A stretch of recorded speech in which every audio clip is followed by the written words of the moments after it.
Good evening, everyone. Welcome to the 14th Wondercast. I am your host, Soarin. Tonight we're going to go over chapter 145 of Piercing the Heavens. Listeners, beware. If you have not read the latest chapter of Piercing the Heavens, there will be spoilers in this discussion. Please pause this now and go read the chapter. Also, to anybody listening, it's pretty much almost been an entire year since we started doing this. Woo. I uploaded the first Wondercast. Well, I made the original thread around the July 17th, and I uploaded the thread where I posted it, which I posted the first podcast to SoundCloud around July 27th. Mixtape fam. Yeah, it's good. The crippled mixtape is great. Yeah, it's lit. So for for anybody who has been listening to us from the beginning and everyone else here, thank you for sticking around this long, and big thank you to Calm. Why do you do this to yourself? Run now. They love it and they know it. And a big thank you to Calm for continuing writing and all that good stuff. I'm sorry, I'm sleep deprived. I'm trying to make a heartfelt statement, but my heart ain't in it. My heart wants to go to sleep. Okay. Because I'm here, Sora, and I broke your heart. Ow. Alright, so I want to make a song reference. Joining us tonight is Dragon Eye. The fact that Be More Chill and Heathers will never get a Broadway one, but SpongeBob and Frozen will is a travesty that shall not go unavenged. Jesus Christ. Get off your soapbox. Never. We need it back. And the Misfit squad leader, who's also playing a drinking game and is probably just going to make this either more fun or a living hell for me. Hornet. There might be a lot of bleeps. I did have a drinking game plan, but I kind of forgot it, and since I haven't been in a while, I kind of really wanted to do something good. Fuck it, we'll do it live. God damn it. Spilled some of my shots. That's fantastic. Good job. Good job, Dennis. Already going great. And our resident conspiracy theorist, Jim Hoxworth.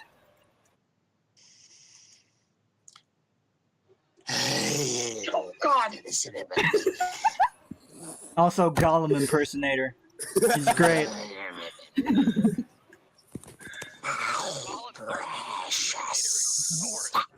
Fucking. Oh. Once the guy who dies, who plays Gollum now. Thank you, Jim. You are. And speaking of our precious artist, the person who does all the wonderful artwork that you get to stare at for usually over an hour, Penumbra Go. Stares in quotation marks on this one. Hornet, zip up your pants. What? I tried. I thought that art would not be brought up. That's just ruining mood. Yes. Yes. All right. Ruin the mood. Also, can I mention that Com has said that can we please try to keep this like a bit more PG-13, because that's like the way his stories are. Just want to kick me out then. I'm being perfectly safe. There I'm might being be safe. They were the ones a bringing lot that of up. bleeps. There might be a lot of bleeps. He doesn't mind the swearing. Please. Let's just try not to go too far into the innuendos. Yeah, yeah. Yes, please, let's not go down the rabbit hole too far. Yeah. Anyway. And No innuendo or we'll throw you out, uendo. 10. And joining us again, Sweet Harmony. You know, I always ask myself why I come back. I still don't know the answer, but it's too late to turn back now, so guess Just you love us. It's because we're never chained up. Do I really? Yes, you do. I keep asking myself why I keep doing this. You should. Because I ask myself the same thing. Well, Hornet, you're never drunk enough. Just That's also a good point. I just do the gay horses. Yes. You do all the horses. You're equal love to all the horses. You're Really rainbow. better. What about that? That makes Nightshade feel sad. What about her? Nightshade's good. So we still have one person. Oh, I to see how it is. Your Nightshade is that pun failed horribly. Moving on. Nightshade on my wall and a plush that says shush. Okay. Anyways, moving on to avoid that That went failed well. joke. That went well. Somebody went well. somebody that hasn't been in here for a while. Sylvian. Hola. Yeah, I tell myself I'm here to control Hornet, but we all know this is not true. He's gonna break I me. might end up joining him, honestly. He's gonna break me Yeah. with shipping. He's gonna break me with shipping. That's Harmony, what. harmony. My mind says no, but the beer next to me says My yes. naughty says no. No, your heart says yes, not the beer, because your heart is the beer. No, the beer whispers The to me. heart is willing, but the flesh is weak and spongy. Moving on. Okay, moving on. Okay, so moving on to Com's comments. Comments. I was about to make the same joke. I was about to make the same joke. You I was guys are thinking awful. about it, but I was like, no, that's a bit of a reach. Then Penn made the joke, and I was like, yes. You know what? You're welcome. You know what? That's gonna be a pun now. That's gonna be a running gag. Comments. One of you better remember that in case I don't. I will. What's a running gag? Your Comments. Need face. to go get more alcohol. I didn't Good, say anything. good. We have time to make progress before he gets back and derails it. There we go. Just added it to the doc. All right, Yang. All right. Scooby-Doo. Yeah. I still have an arm. I still have both my arms though. So For Okay. now. Or wouldn't Alright. you? what do you mean? What's that supposed to mean? Wait until Penny's next picture comes out. Oh boy. God. What? Oh no. Got an arm for sure. No. I have no idea. Okay, Soarin, please continue. Yeah, I have no idea what's going on. I'm completely lost. Anyways, to Com's comments, at 1 minute, nobody knew it better than me. It was when, like, we were all replying, like, we all fucking knew it last time. Oh, God. And then, moving, On the second meeting for it, yes. of course. And then God at a damn it. and then at a minute or 3 minutes and 8 seconds, he replied 10 out of 10 would down under again, and this is in response to Jim saying an Australian accent. Jim, if you want to repeat yourself. No. Out of respect for Bits and Bliss. Bliss, I will not repeat myself. I don't know that I did the first time, but screw that. I'm not doing it again. Oh God, that's pretty much fine. I'll do it. I can deal with the hate. Jim saying an Australian accent. Oh God, You can do it. she's gonna come at you like a giant spider with a health bar.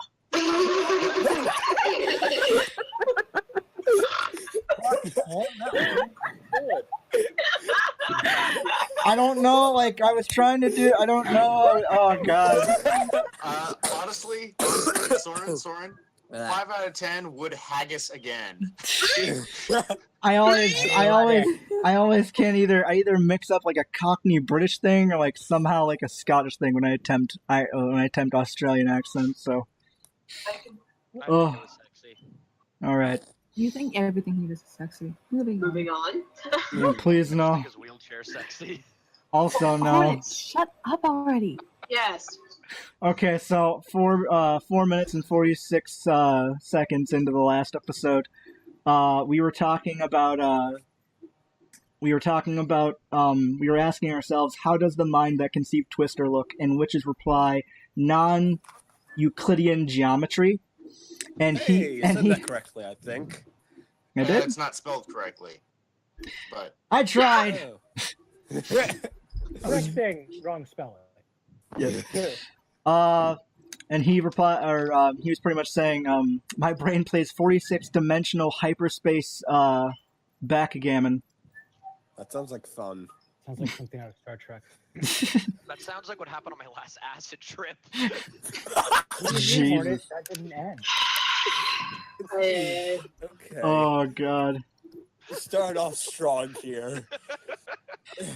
Okay, yeah, We're we're all sharing experiences of what that sounded like. I just wanted to add in. I'm being a It's- productive member of the podcast, guys. Yeah, That's why he's- you keep me here. Shut up. Is it? Surprisingly. okay. So moving on. Let's keep the comment train going. Hey. Hey, At 8 minutes and 22 seconds into the podcast, we replied to or Jim said, after the shit you pulled in 144, I think the line is akin to a jump rope, Com. And then Com replied, jump roping intensifies. Not wrong. Not wrong. yeah. Oh god, and then wait, what the fuck? I think I fucked this one up myself. No wait, no I didn't, my brain. Okay, so at 9 minutes and 30 seconds into the podcast,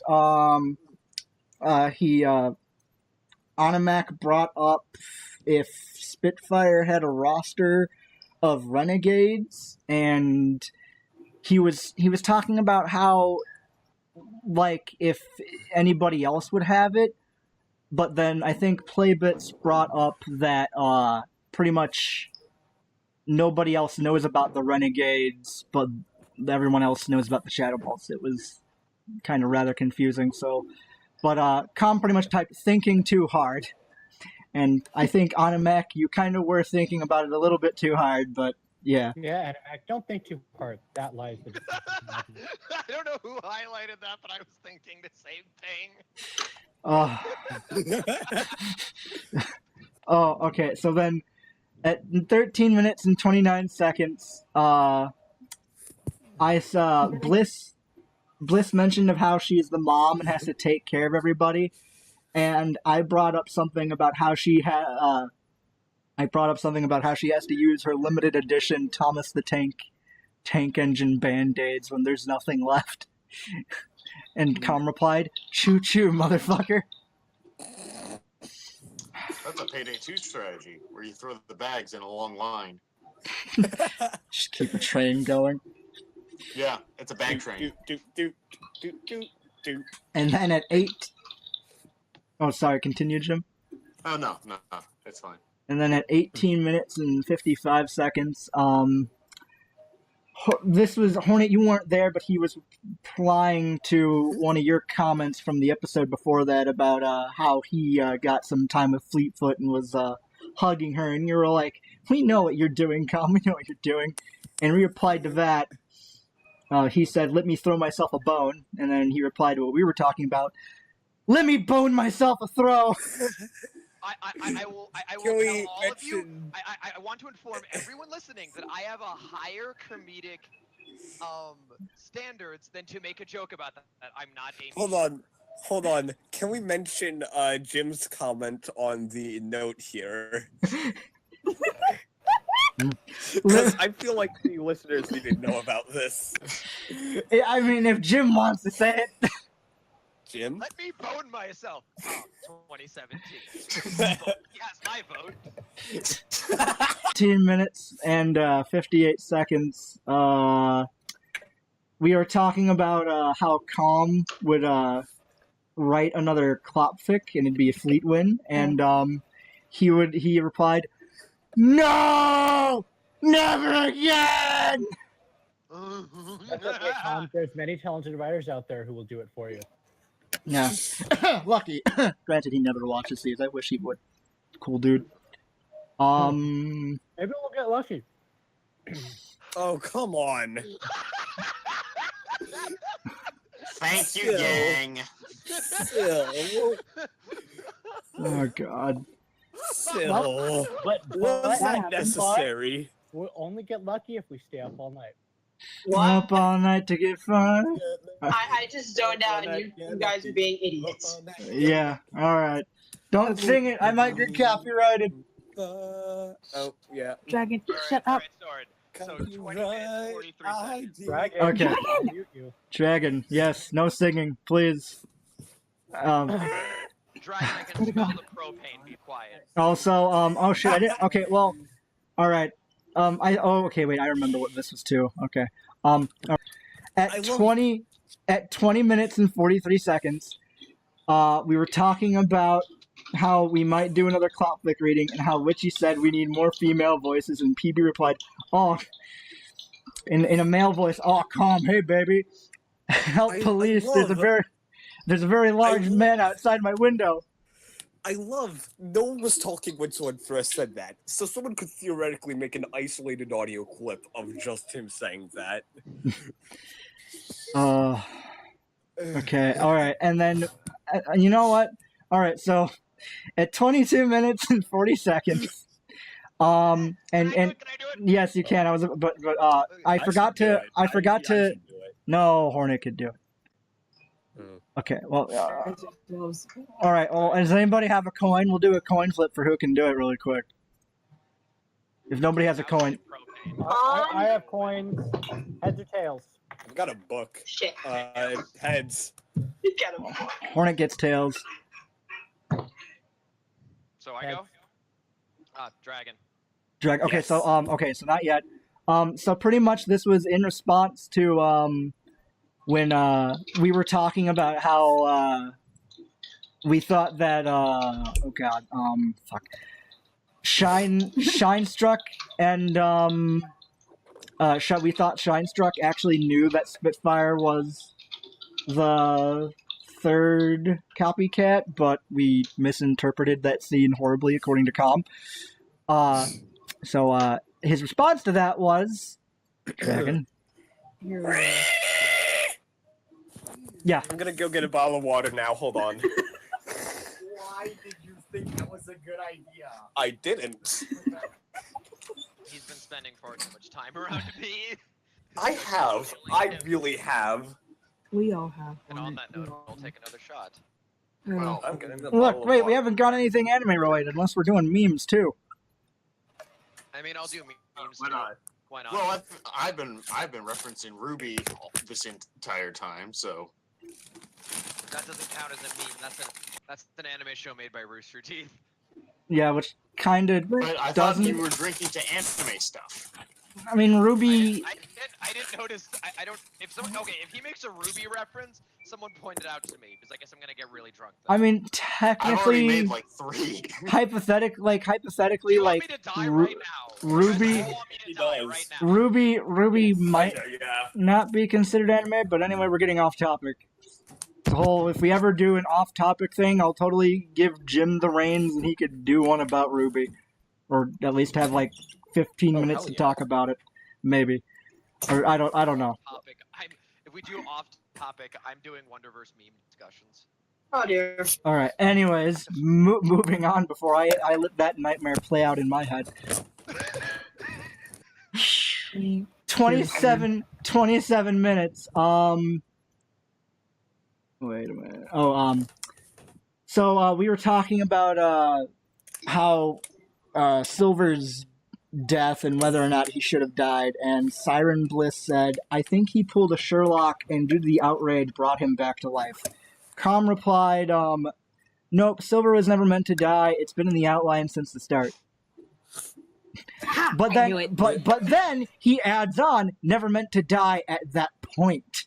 Oh, you fucking troll. Calm. Don't do this to us. God damn it. And then, Calm, don't do this to us. yeah, no.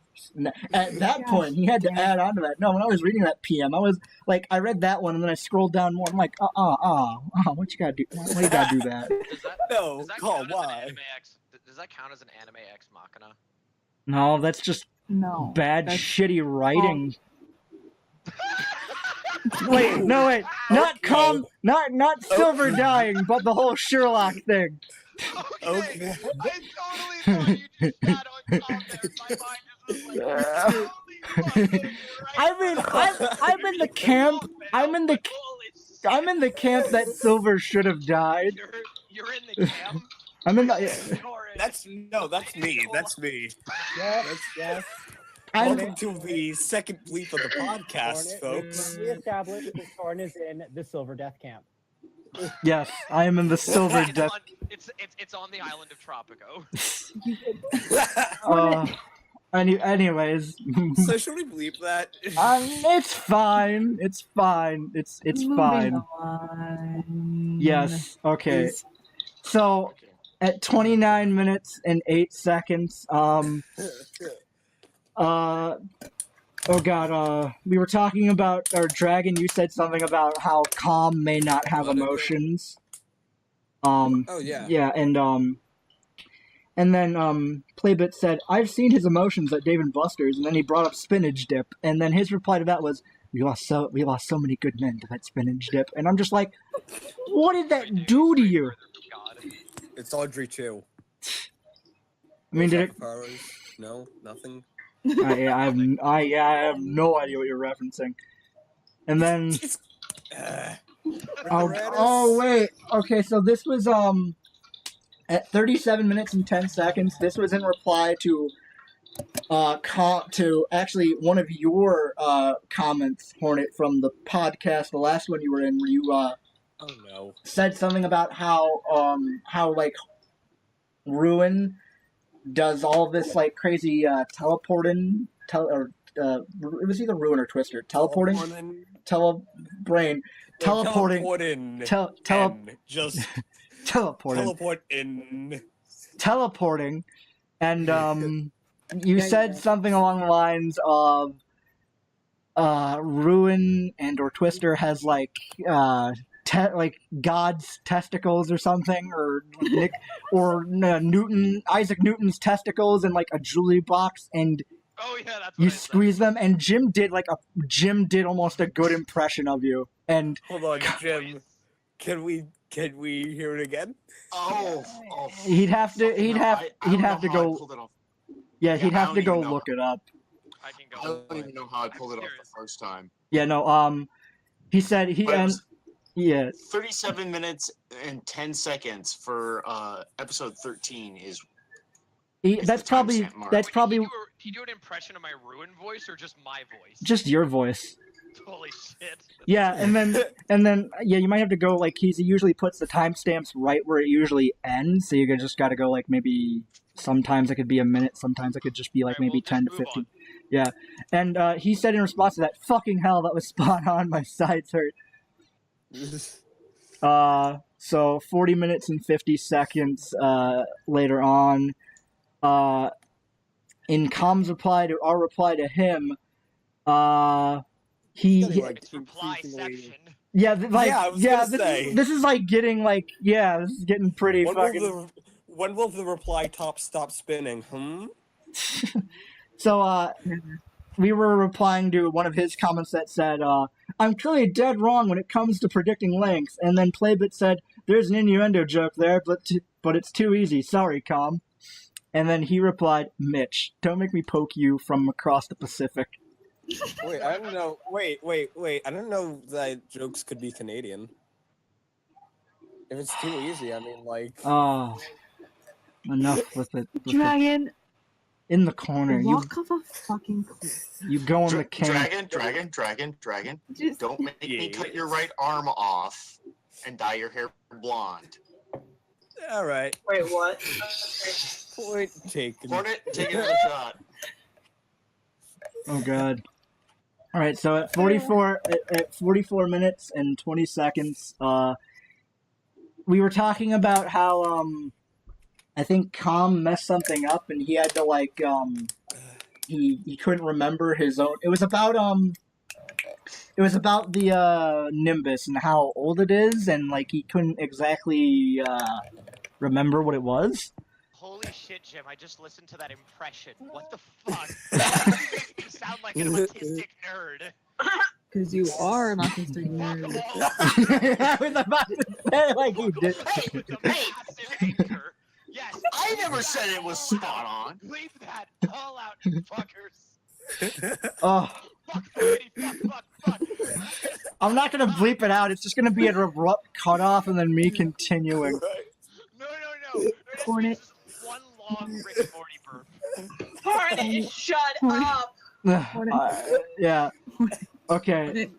Shut up. Yeah, just Please. What it? For me. Sorry, continue, please. okay. So And the at audio four- cuts back in now. yeah. So at 44 minutes and 20 seconds, we were talking, or Com was talking about how we couldn't exactly remember something when we brought up the Nimbus. And then Witching Hour said, "This is the guy that I had to ask what the gender and race of Blizzard's children were." Silver's Assume Blizzard's gender. yes. God. Silver's kids. I have not mentioned Blizzard's children at all, but then he later realized that she corrected. Then at 44 minutes. Oh wait, you have something to say, sweetie? Sweet. Oh no. Okay. Sweet. I mean, I haven't slept for 24 hours. I respond to both. Yeah. I mean, Sweetie Harmony sounds adorable.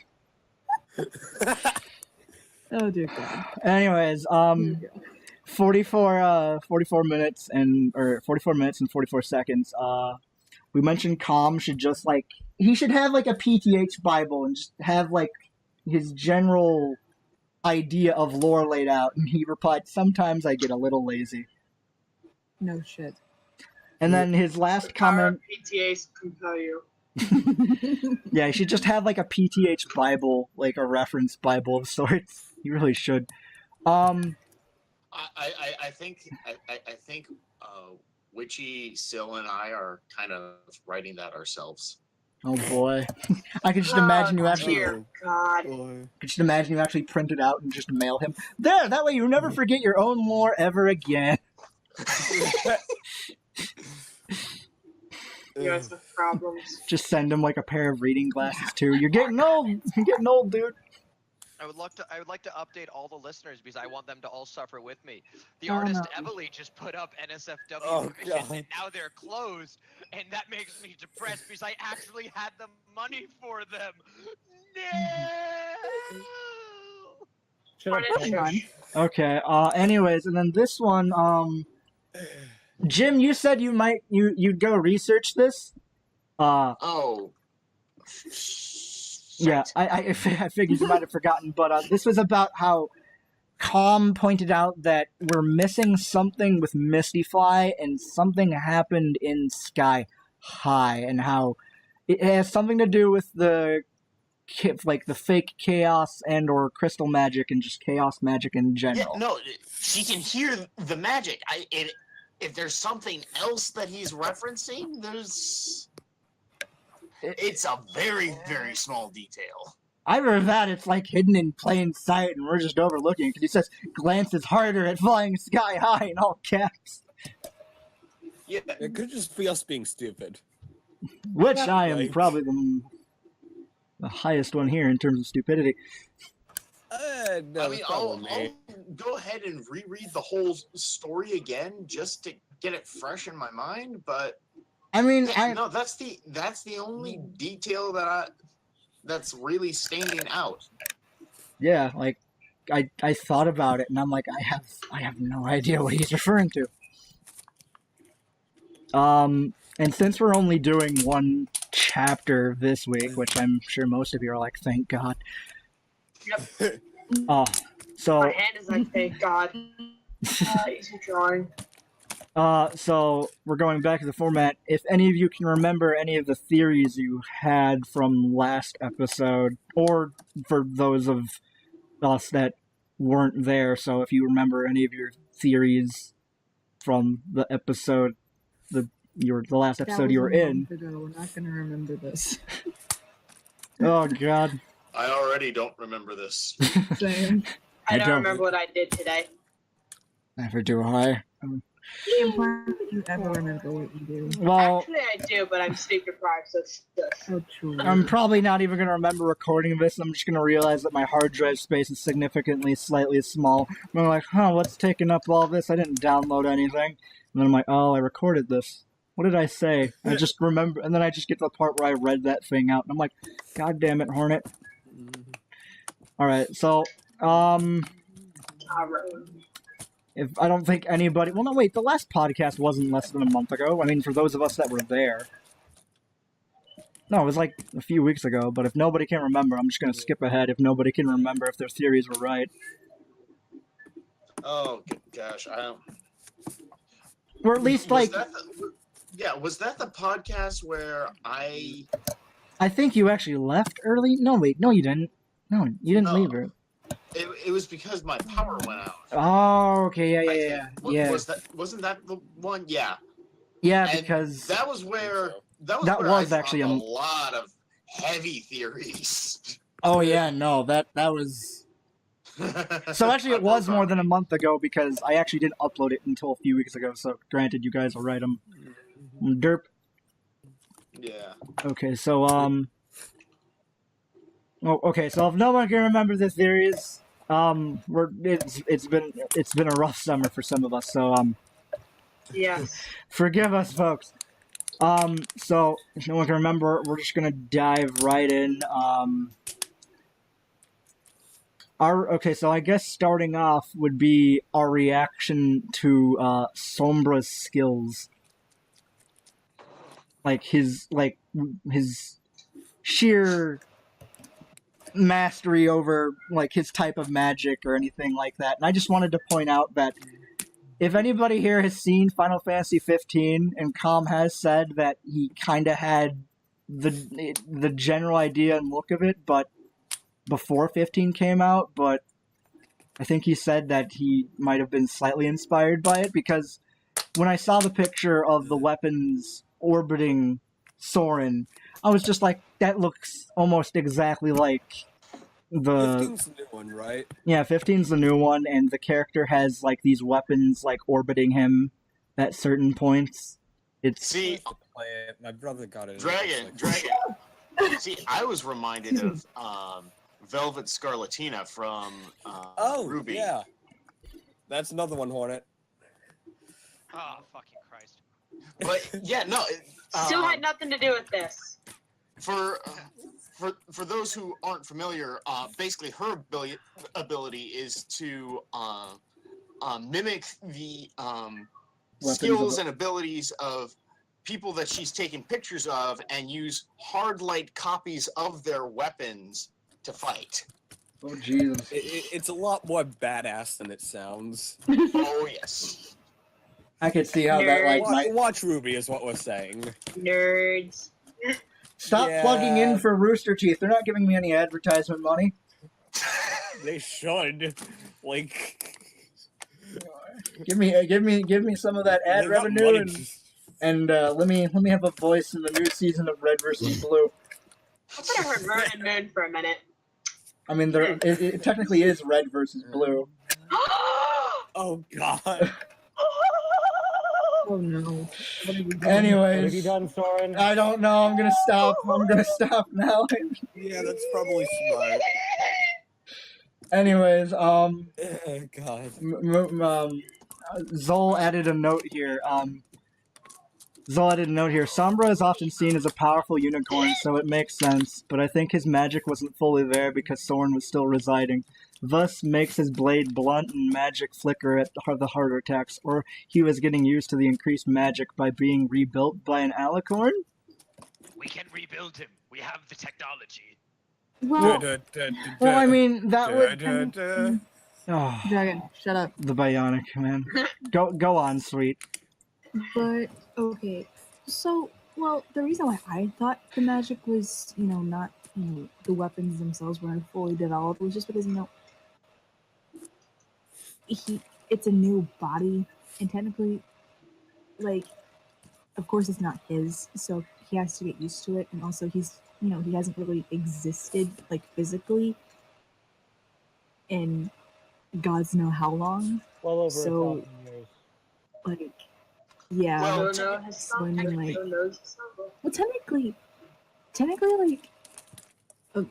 like not too long ago, since he did kind of sort of come back, but then again, he was Yeah, shattered. he came back physically for all of like 5 minutes. Yeah, Yeah. and then his horn Yeah. got blown up by, the 10 out of 10, Penny. No. Just referring to the one scene where he blew up and he got killed by rainbow powder. Well, no, he didn't get killed by rainbow powders. He got killed by He love. got killed by love.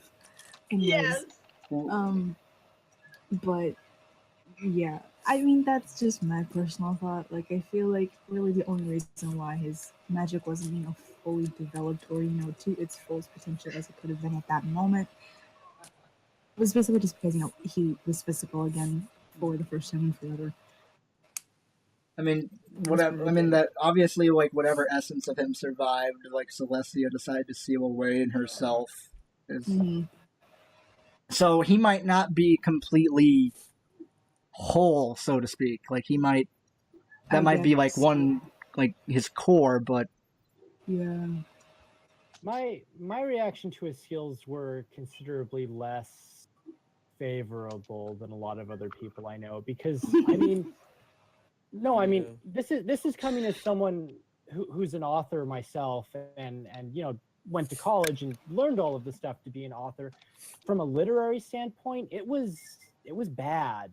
I mean, he was too powerful, and it more or less broke the immersion of the story, and at the same time, kind of killed any real, feeling that you had towards the story. It was anticlimactic. You get basically. I mean, I know he's supposed to be powerful, but nobody had a chance against him at all, and it kind of made the whole scene of him fighting basically just one long repetitive. Someone gets up and he bashes him back into the ground, rinse and repeat. It got boring after about the first 4 paragraphs. If I may throw in my 2 cents here, this wasn't the best chapter relative to what we got in PtH so far. Something that I brought up with these guys after the chapter came out was Calmwind is, and this sounds like a reach at first, but bear with me, guys. Calmwind is a bit like H.P. Lovecraft. Bear with me here. Yeah, where are you going with this? Both of them can get very overly descriptive, to the point where it's unnecessary and a bit tedious at times. But both have qualities that make up for this. With Lovecraft, it was outstanding grasp of horror and fear of the unknown and stuff. And with Calm, he writes outstanding characters and the relations between the characters are just extremely fun to read. But what we got here, and mind you, this is still worlds above half the stuff on Thim. It's like if Lovecraft decided to put a gunfight in the middle of Call of Cthulhu. It's somewhat out of place, and it's not necessarily playing to the author's strength. I will agree that, I mean, some chapters it does get a bit tedious with certain scenes. Well, with this chapter especially, I mean, Calm is a very good author. I'm not even going to debate that. But he's not all that good at the action as of late. I mean, it's been kind of very drawn out, and this chapter especially showed the weakness for what it is. It just, I mean, the best way that I described it to Hornet when me and him were reading the chapter is it kind of felt like I was sitting there with, and this time on Dragon Ball Z for the majority of the chapter. It felt very almost anime-esque, and you can take a shot to that one if you want, Hornet. And just, it wasn't very well written, in my opinion. Sombra was too powerful, is really what I'm getting at. I get that he's supposed to be. Sorry, I kind of disappeared there for a second, guys. My girlfriend. I mean, hug really bad. Sombra being as powerful as he was the equivalent of taking a nuclear missile into the middle of a sword fight. There's just no way to get around it. Pretty much the definition. It defeats a lot of the danger it defeats a lot of the risk and kind of suspense you built up if it's just he's unbeatable. Yeah. Oh, go on, sweet. Okay, go ahead. Go ahead. I mean, well, I do agree that this chapter is less than other chapters like this that we've seen in the past before. I mean, like, you know, the bulk of Arc 3 has mostly been action. So, I mean, like, there's got to be a point where, you know, once it becomes like a routine thing, it's going to end up getting pretty old. So, I personally enjoyed it because I personally could care less because I'm a terrible critic. I'm a terrible critic, but but go ahead. like, I mean, you know, when it comes to stuff like that, I just like to believe that, you know, things are there for a reason. And yeah, from a literary standpoint, given from what I've heard and trusting Syl's judgment on this one, yes, it could have been a lot better. But at the same time, you know, I mean, there's only so much he knows. There's only so much we know. And yeah, the chapter could have been a lot better. And that's fine. So- But really, the larger thing is we're not saying like, oh, like it's horrible and it ruins everything. It's just Yeah, I know. Exactly. It could have been we're talking executed. specifically in this instance. It could have been executed better. Well, not Yeah. just it could have been executed better. If Com can make this relevant, because I'll say this right now, the ending, I loved the ending. The fact that Soarin just ran, that put so many questions in my head and really made me anxious to see Yeah. what's going to happen next, and that was good. That ended well. It was But just, that's it was just it was just the 20,000 words worth of he's invincible. Yeah. Yeah. And in all honesty, I told It, Hornet. it didn't really show his power like what Com was trying to do. And again, if you're listening to this and that's not what you were trying to do, please correct me. But it didn't really show Soarin's power as much as it just kind of distracted the readers. There could have been a way to do that in a lot shorter of a Yeah. form. And so again, I'm not faulting Com as a writer. I think he's a fantastic writer. I Oh, just yeah. think Yeah. it missed I- the mark here. Like I was telling Hornet and Witch and a couple others. Honestly, I don't think it's Calm's fault that this chapter fell flat. I actually place the blame squarely on the shoulder of the editors, because a good editor would have looked at this chapter and gone, "You don't need 95% of this," or this paragraph isn't needed, because it got repetitive. It was, like I said, just someone gets up, rushes at Soarin / Sombra, gets beaten squarely into the dirt, and then rinse and repeat. Yeah, and it was Most of that action it was did done not with different need to be there. characters, but the different characters didn't add anything to it, and there was also a lot of other things that could have been focused on.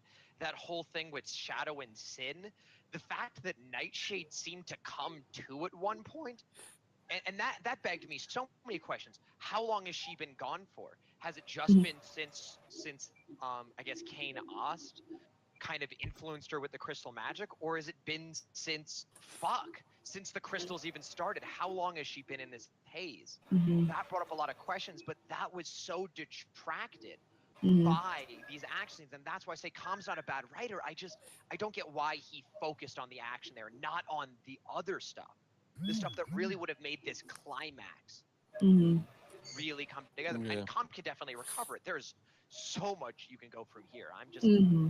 That's just what I think. Honestly, a hit or miss for a lot of us, because there are those of us who really could care less, and others that love it so much that they criticize it, and that's fine. I mean, to each their own. Like, everyone has their own opinion. But for some of us it was great. For some of us it could have been a lot better. I mean, there's Yeah, I could I'll try not definitely. to, but I make no promises. What is so funny? Why are you dying? I'm sorry. I emailed Emily about commissions and I got the best response ever. Jesus. Can we wait until after the podcast, please? I was just explaining why I was laughing. I wasn't going to explain why. Keep going. Good. Okay. So all right. But yeah, I can definitely see where Syl and Hornet are coming from. Rereading, because I did reread it, and I was like, it did feel tedious, quite a bit rereading that, and so Yeah. Okay. Anyways, moving on. Actually moves us right into our next question too. Okay. His brutality with Nightshade. Oh boy. Which I mean, I just kind of, while rereading it, I don't like when I was reading it the first time, which is when I wrote this. Like, I didn't expect Sombra to be. I honestly thought that when reading that, I honestly thought that Nightshade would have fled. But I didn't expect him to, like, beat Nightshade into the dirt or anything like that. I mean, it. Oh, In all honesty, mixed with his incredibly overpowered status, his brutality didn't make a whole lot of sense. I mean, and at the same time, it seemed more like he was swatting a fly than Yeah. actually fighting. From how I interpret it, from what I remember, because I haven't had the time to reread the chapter, but from how I remember it, it seemed more like, how am I going to describe this? Well, yes, it did kind of seem like he was, just tossing her around like a rag doll.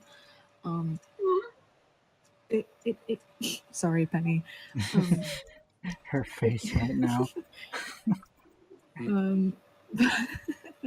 But from what I can remember, it seemed more like he was more than wanting to fight her. It's more just like, oh well, there's this pony that's trying to fight me. Let's see what she does. And I feel like it was more just just kind of toying around with her more than actually fighting her. That's how I personally look at it. Which I mean, why I said it looked like he was more or less swatting an insect. He wasn't actually fighting her.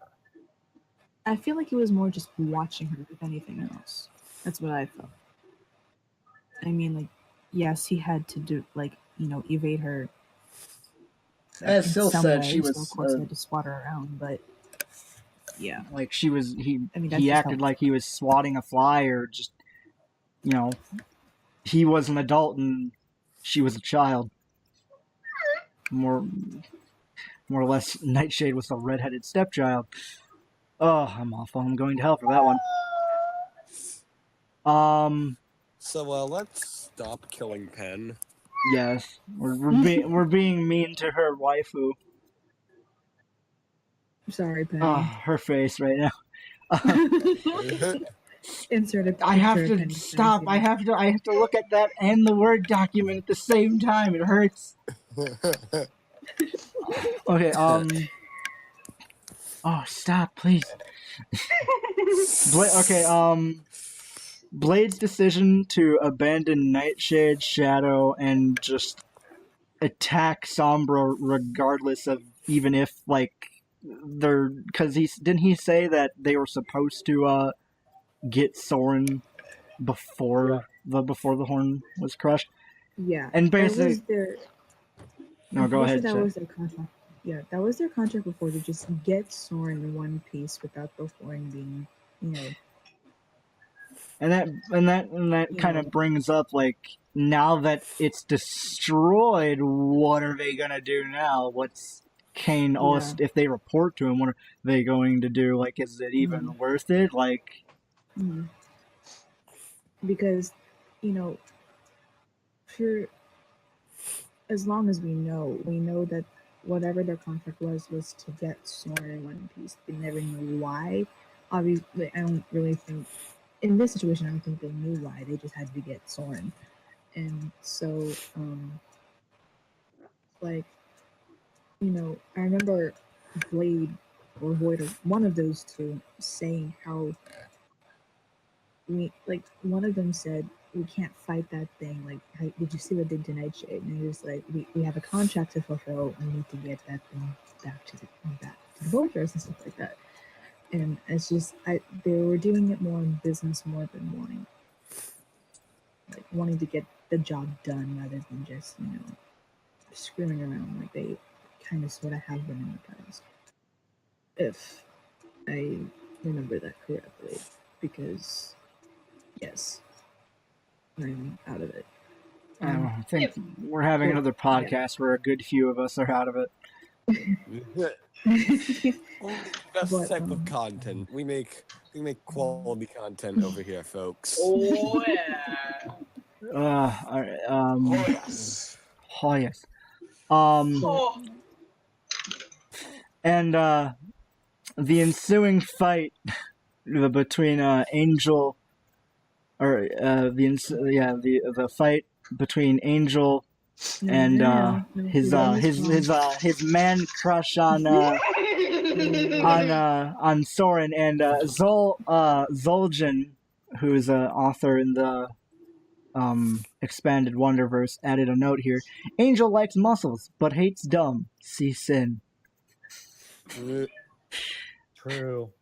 Sin and shadow for life. No, she's getting the ship in the fuel ready. Wait, I have an alternate universe. Yes. Never mind, that's gonna happen anyway. Aha! Oh. Parts of your alternate AU are already becoming canon slowly but surely in the PtH. Ruined moon! Still, help me out here! Yeah, I you can't. have to subconsciously influence Calm to make it a reality. And use those Jedi mind tricks. You want to ship these two characters. You want to ship these two characters. Before this continues, I'd like to apologize to our newly deaf listeners who can't even hear this apology. Why am I making it? Anyway, so the whole fight, the fight was interesting, although again, I'm not quite sure what it was there to prove, considering the fact that they just watched Nightshade get the, She kicked the shit snot kicked out of her. Yeah. It Again. seemed like a fool's errand or a suicide mission rushing in like that. It's kind of like, you just watch somebody do the same thing. It's like either you just magically think it's going to work for you, even though it didn't work for the last guy not a mere 5 seconds beforehand. It's Mook syndrome. Yeah. Just a leader gift. Yes. Wait, what? Like henchmen. Oh! The hero at the order of their boss, and they keep coming in a line, and meanwhile the hero's just like spraying bullets, and the henchmen are tripping over the corpses of their buddies. Yeah. Jesus. It's Mook So it's syndrome. just like any Arnold Schwarzenegger what made movie. What made you think that you were going to be any different from the last guy? Yeah. Well, no, I it's- had another gun. Well, He's clearly it's because also Blade- dead, and I'm alive, but I'm not anymore. What were you saying? Sil? Well, clearly it's because Blade has a bigger sword. What? I feel, because if I remember correctly, like their mentality was, there's more of us. There was one Nightshade, but there's more of us. We can take him. I'm just like, are you serious? Are you serious?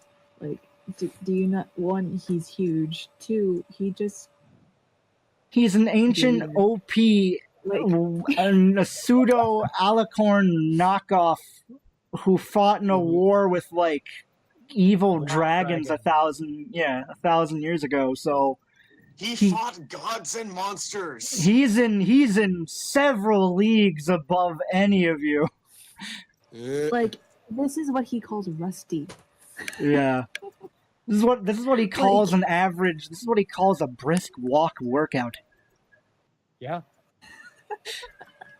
Like, why would but then again, I personally feel like they were looking at it more from a business standpoint more than, actually using their brains and trying to, form a strategic retreat. But then again, it's also Blade. And Blade is friggin' stubborn. He's an asshole. Shit. Yes, he is an asshole. Yeah. Blade is an asshole, yeah. I don't know why I did that. Okay, so moving on, unless we don't have any more comments.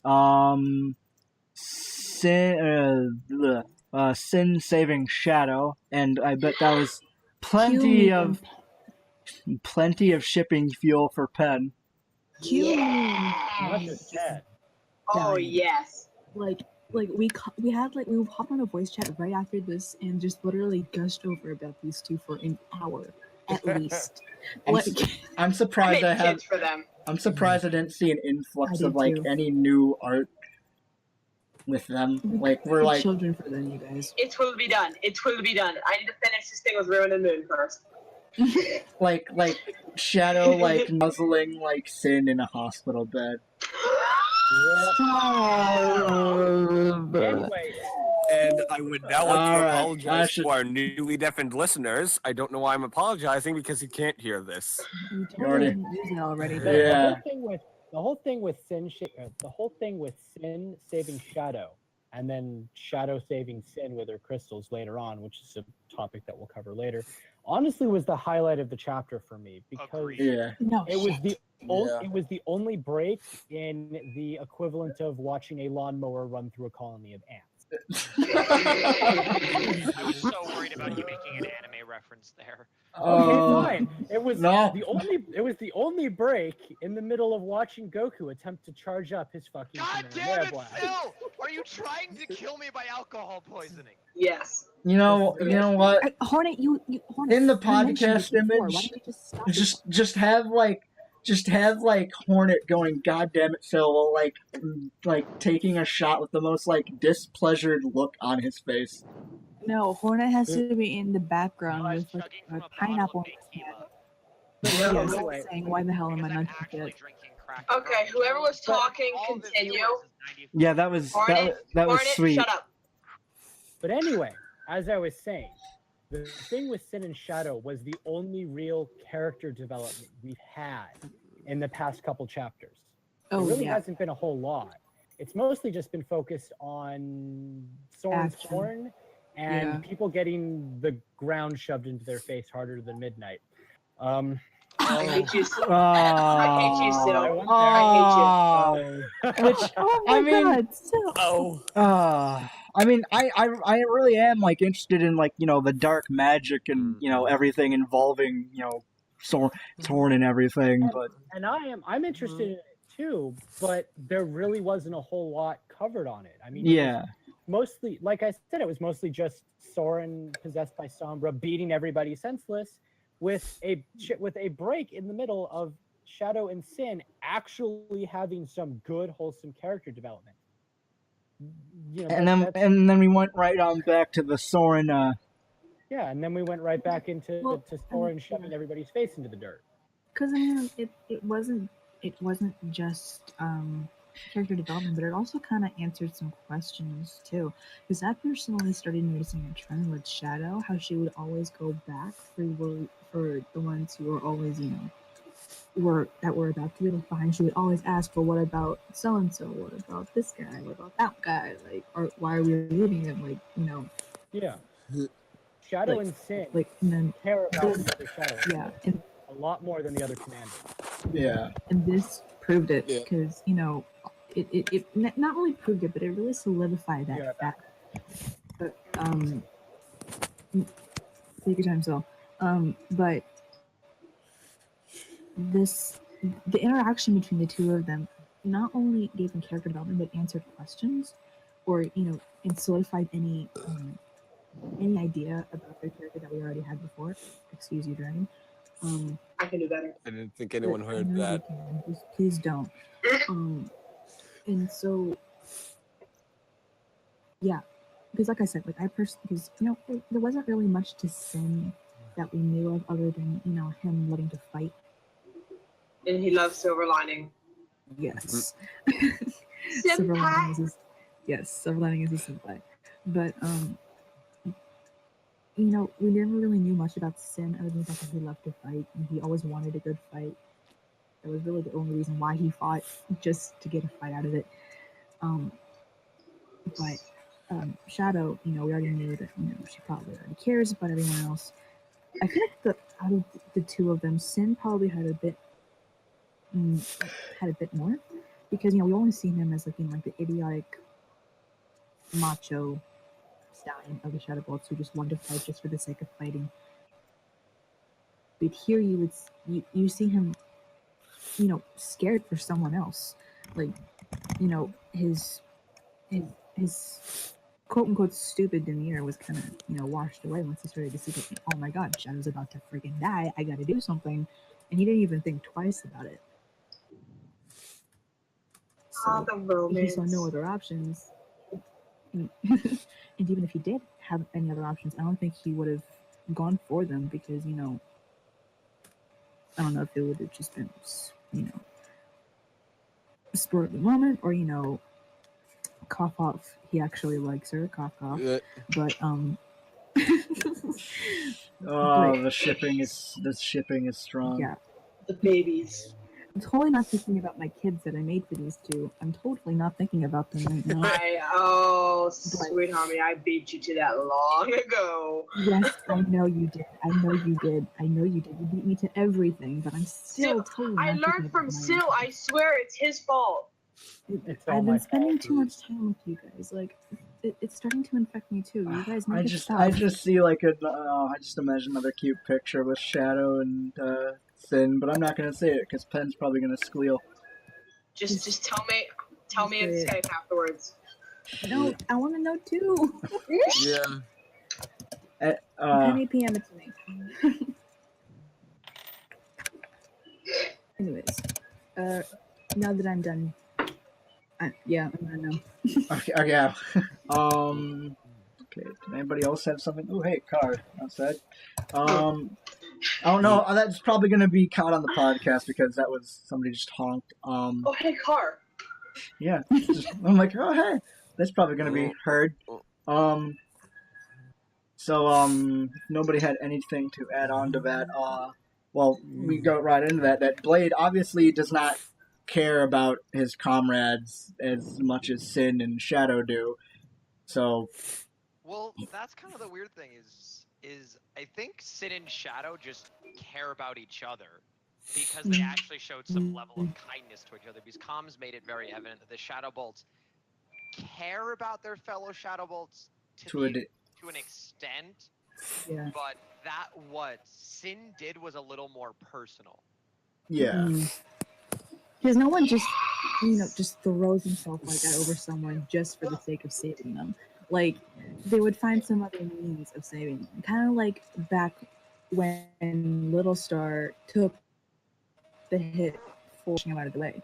Like, Shadow could have easily, he probably couldn't have, but, he could have found some other way, or tried to find some other way to save her, but instead shielded her instead. So you don't just do something like that just for the sake of saving someone. Because normally if you just wanted to save someone, you would just, try to do it without getting yourself hurt.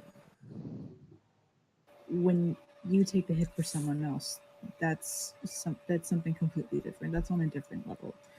So, yeah. And also, like, just to add on to that, like we've seen the two of them interact before. Like after, I think it was like back when they came back to the fortress and they were waiting for Nightshade to come back. It was like 115. Yeah, that was a while ago. Yeah, like Sin was, just he was woken up and he had like a really bad concussion, I think, and he was all bandaged up and everything. He was running around and he was just he just wanted to know what was going on, the poor thing. And Shadow was just like, "What are you doing out of bed? Go back to like." Yeah, she obviously cared about how he was feeling, and she's like, "You go back." And even though he didn't go back, she still stayed there to support him because he couldn't stand by himself. But yeah, so there's obviously something there. Some level of attraction that's probably yeah. Call him if you shoot me down, I swear. But yes. What were you saying, Jim? See, here's my thoughts on all this. It just illustrates how that paradoxical nature of the Shadow Bolts work. Mm-hmm. I mean, the whole we are a family, yet Starry says it's basically just a loose collection of Mercenaries. of factions and clans held together by very loosely by a set of guiding principles. It just illustrates that fact. I'm really doing my hardest to not think of Shadow Bolt's memoir. I'm really trying my best not to think of that right now. But yeah, anyways. That's basically what's going on here. It's clearly there's no honor among thieves in this case. It kind of reminds me of how the pirates in Pirates of the Caribbean act, kind of. You know what? That's an excellent analogy. Yeah, like for the Shadowbolts overall. Like they have a code of conduct, but like it's they're still their own. Yeah, they're not like they're like and they're together, but at the same time they're not. Yeah. And each one of them like wants to be in power and be like like when they had to vote for the Pirate King, each of them voted for themselves. So like they're as Jim said, they're loosely bound by guidelines to each other, but each of them is really out for themselves. Summarizing things you haven't seen yet. It'll be important later. Maybe on the test. It's literary wise, it's the self-defeating nature of evil. Europe. Oh. They only stick together so long as it serves their own ends. And the instant it all starts to fall apart, they scatter to the winds. Oh. Deep and philosophical. Did I say that right? I don't know. I'm not awake. I am literally slumped in my chair right now. I am so comfy. You can see what I look like. Yeah, no, me and Penn are probably. I mean, I'm comfortable. Penn's just like hanging there. Okay, so I think we just covered Blade abandoning Shadow, Sin, and Nightshade. No, we didn't. No, yeah, we did. We did. Yes, we did. Okay. All right. Yes. All right. Okay. So Shadow. God damn it. Okay. So Shadow saving Sin, which we also kind of covered, but another thing that I wrote underneath it, which reminded me, like she was yelling at. I don't know if she was just desperate, but for some reason this scene reminded me, of the one scene. I don't know why. It's because I just probably recently watched it, like before reading the chapter. Does anybody remember like what the hell was the bad guy's name in Spider-Man 2 with the Doctor Dr. Octopus? Yeah, and how like the production studios. No, that's the Amazing Spider-Man 2. Yeah. I mean, they are the villain in that story. But pretty much, I don't know why, but for some reason, I'm wondering if, like, the crystals are like that and they hold some form of sentience. Sentient? Yeah. Yeah. It's entirely possible that the magic could be sentient. I mean... To a degree. In a lot of fictional universes, magic is, to a degree, sentient. Because, it's magic. No one can really completely explain magic. It's magic. I ain't got to explain shit. Yeah. Oh, I just remembered something that I should have said in the past bullet. Sorry, but if there was one thing that I clearly remember was the line that Shadow said. I think it was to Blade when he told them to leave. To just leave him. Shadow actually kind of broke. And just kind of went off him. I just remembered I was supposed to say that, and I was going to say that, but I kind of like completely derped out. I'm so sorry. Yeah, you're fine. But yeah, it just kind of reiterating what I said before about the whole solidification, if that's even a word, of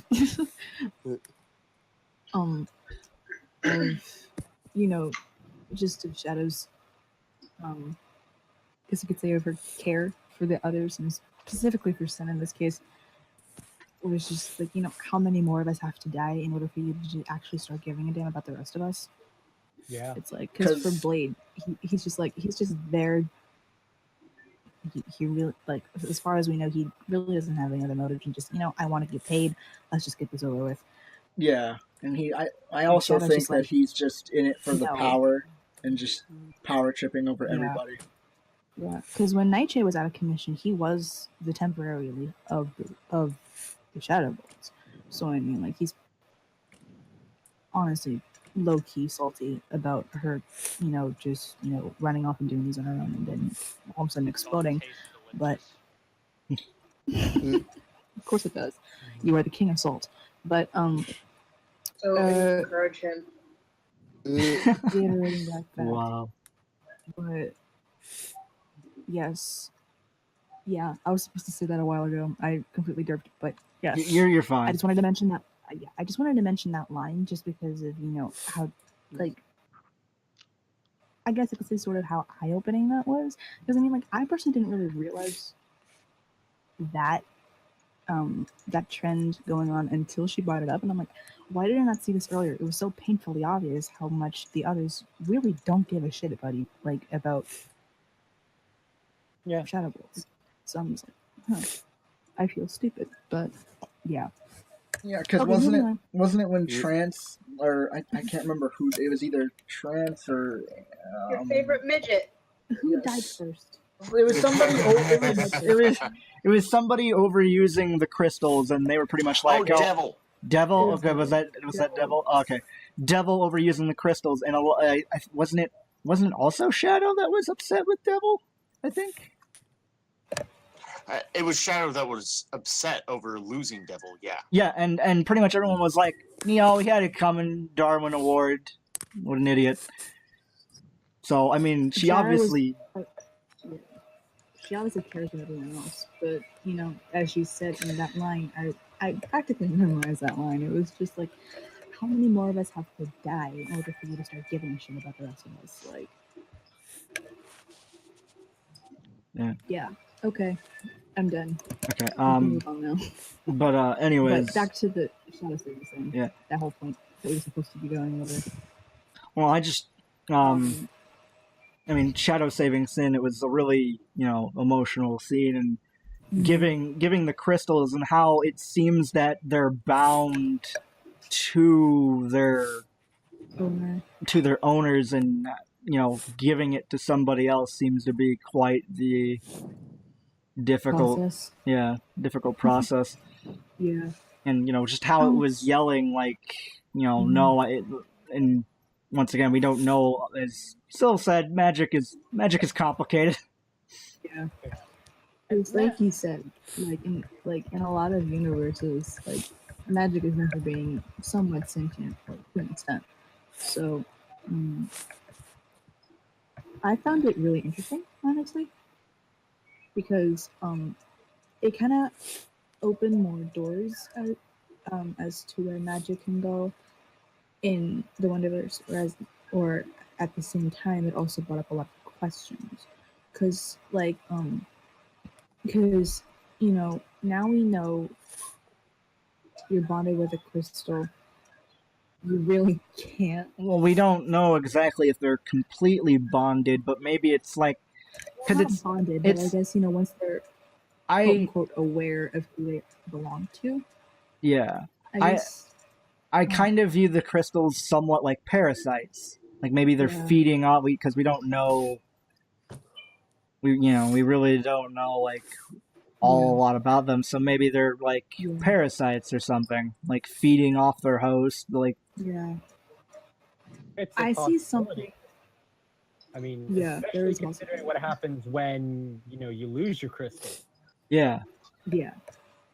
So this kind of just goes on to the fact that you really can't lose your crystals.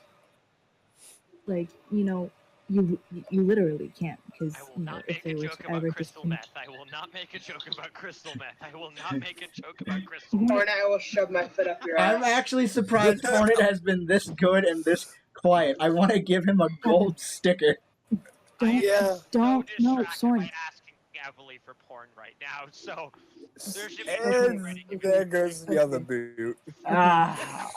I'll keep that in. That way everyone can know what porn it's like and what we have to Okay. put up with. Help Okay. me. You Help He us. asks me for this he asks me for this all the time. Sorry, it's distracting. When it harasses people. But, And she draws it for me constantly. No, I don't, you liar. okay. Should I post it? No. All right. I don't have anything. Moving on. I see that look you're giving, Pen. Shut up. Anyways. Hold on. Wait. Hold on. Okay. Okay. Yeah. All right. Were you talking? I'm sorry, sweet. Yeah, I was until my wonderful, glorious, idiotic, stupid, drunk captain decided to interrupt. I'm not drunk. You're drunk. Cornet, shut up. I can't drink it. But anyways, thanks. Now I completely lost what I was saying. I really need to write this stuff down. All right. But- Well, are you gonna try to remember it, or should we just move on? Yeah. Yeah, Okay, no, okay. no, Yes. I got it. No. Yeah. Okay. Yes, I got it. So as I was saying, like we've seen before what the crystals will do if they're destroyed, and just I guess if anything were to happen to them, like anything at all, something's gonna happen. Because when Shadow lost one of her 3 crystals, she already started sprouting crystals, even though they did break off due to the other 2 trying to compensate for the 3rd one missing. I guess that dependent on them, and one of even if just Wait a one of minute. them- Did Shadow start sprouting crystals? I thought. Yeah, she did. Oh. She did. Okay. She started sprouting crystals, but they broke off because of the other 2 trying to compensate. Oh. Okay. I for remember now. the missing one. But that just kind of proves, if anything were to happen to even one of them, like if they were disconnected from Yeah. their owner, I guess you could say, or if if they were chipped or something like that, or if anything were to happen to even one of them, something to it's gonna backfire on the owner itself. Whereas if it's not just destroying the crystals itself, it's if anything were to happen to them at all. I think something could happen to you. I think I brought up in one of the earlier podcasts where we brought up the crystals. I think I brought up like a theory that like, what if like the crystals come from people that completely like get taken over from, or well, not people, ponies, but It's, that's a very interesting theory. I mean, it's something that's been done before. Dragon Age Inquisition. That's actually where a lot of the corrupted magical crystals come from. They actually come from people that have been completely corrupted by this dark magic. Ooh. And I mean, it's actually really creepy how they do it in the game. They actually have entire quarries where they mine the stuff. But it's a very interesting and dark and disturbing way for these kind of crystals to be formed. And I know that at least in the expanded WonderVerse, we've been playing around with that a bit, that kind of theory ourselves. But at least in the main canon for the WonderVerse, it definitely seems like it's a very strong possibility that theory is true. And I mean, just Shadow removes one of her crystals and starts forming crystals on herself. Painful. It's weird and nasty. Yeah. But at the same time, I mean, going onto a completely different vein. Sorry, but it's once again, I mean, a very pivotal point for character development for Sin and Shadow, because with all we've discussed and knowing that when you lose even one of your crystals, you start growing crystals on yourself painfully. It takes a lot for Shadow to, willfully disconnect herself from something that is more or less keeping her alive. Yeah. To give it to Sin. And that really shows a lot, and it's a pity that wasn't the focus of the chapter. I Or- mean, and again, or, and again, like, as at I least said didn't get before, more time. It's focused on later because remember they teleported out. So if that's something that is focused on at a later point, that will be great. But that would it would have been easier to follow if it would have been more focused on there. Yeah. Like, Oh wait, you have something to say, sweet? I mean, I was really just only gonna say that I do wish that there was more time to focus on everything else that happened in the chapter. Whereas what's named Shadow, and when Moon eventually comes in, and then all the other stuff that we're gonna get to later. I really do wish that there was more time dedicated to them in this next chapter. But at the same time, I feel like they were purposely doing that for a reason, even if the whole reason why they were doing that in the first place wasn't, as good as it could have been. I feel like I really do feel like there was a reason why he, other than the fact that he just wanted to focus on Soarin/Sandra, and his, making an introduction for him. I feel like I really do feel like there was more to it than just that reason. I really do feel like he's going to end up going back to them at some point, or at least I hope that he does, because Didn't he? it answered. Sorry, continue. I'll wait until you're done. It's fine. Like it opened a lot of doors, and while it did, and it created more questions than it answered. So I really do feel like he does work off of characters in this chapter more than just going straight into what the Wonderverse are going to do after. Like, I kind of just want like a filler like we got after, I think it was 131, or maybe it was 131 when Nightshade came back. When they were more focused, when he dared him in the fortress. I kind of want something like that sooner or later.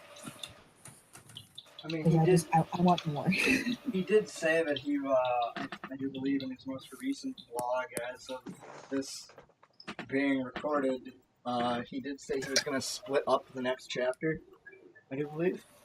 I think. Yeah. So, Yes. He said it was dialogue heavy this chapter, though, so I'm hoping that we'll probably get it soon, and depending on what happens in that chapter, we either might, have a nice and sweet, short one like this one, or we might go back to doing 2 chapters again. Oh god. Alright, who knows? Yeah. Alright, yeah, let's move on. Moon giving his own crystal to save Sin. And Zol's note, Moon does care about his comrades as he reluctantly leaves the rest. He is soldier bound to follow orders, but that may be changing here soon. I would agree with that. Yeah. Moon has always kind of shown himself to be a lot like Shadow. He cares for the other Shadow Bolts in his own way. And at the same time, he seems to be playing both sides of the coin at the moment. He seems he has his own agenda. He really does. And it seems to be completely separate from the Shadow Bolts, the main Shadow Bolt agenda. Yeah. Because he doesn't seem to be wanting to capture Soarin. In fact, he really wanted to prevent Soarin's capture. And of course, Soarin's horn breaking. But at the same time, and I brought this up with Witch and Hornet and the others, the whole thing with Moon and Sin and Shadow, and later Rapid Fire and Nightshade, with the exception of Nightshade, this right here would have been a point where I swear to God they could have defected right then and there. Because, I mean, Sin and Shadow owe no loyalty at all to the other Shadow Bolts. They left him high and dry. And Moon has already shown that he doesn't really give a flying, shit about any of the other, well, at least Blade and the other commanders, because they're all out for themselves. So, I mean, it's it was once again one of the better moments in the chapter of character development. It showed us some stuff and gave us some clues as to where things might be going and to the true character of at least, Moon and the Because others. I feel like so far we've only really seen Moon as the I guess you say as the lone wolf. He's always had his own thing, his own motives as to why he does what he does. And we have yet to really figure those out. I mean, literally the only lead we have right now is Why do I Iris. do what I do? Mostly because I'm drunk. Hornet, no one asked you. But anyways, was I wrong? But yeah, we've seen before how really Moon is really his own. He's his own person compared to everyone else in the Shadow Bolts, I guess. Like he was really seen as someone who really just did what he wanted when he wanted in his own way. It's not like Ruin, for example. Like Ruin literally just doesn't give doesn't really give two fits about A smile Pen's just made. But with Moon, he has his own motives, and he's really seen as he likes to play things in down low. So what he did to help Shadow save Sin and here really proved this success, or I guess solidified if we ever had any suspicions of it. Just that he does care for the others too, so in his own way to an extent. I guess it's just maybe because Shadow and Sin really, don't die. They really aren't like. They really weren't like. They aren't like the other Shadow Ball commanders in more ways than one. As far as they actually care about the others. Two, but in the wrong way, they're also they're kind of, I guess you could say, kind of defiant. Because Shadow's always questioning why they're doing something, and Sin is always just like, he's off doing his own thing. And there are other variables that I could put in there, but those are just the two that I got so far because my mind is dripping.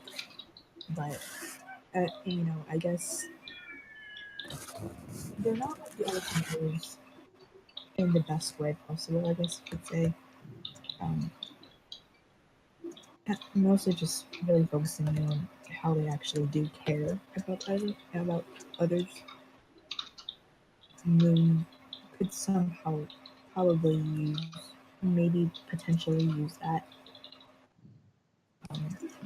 to help himself and maybe help them in the process. I think Moon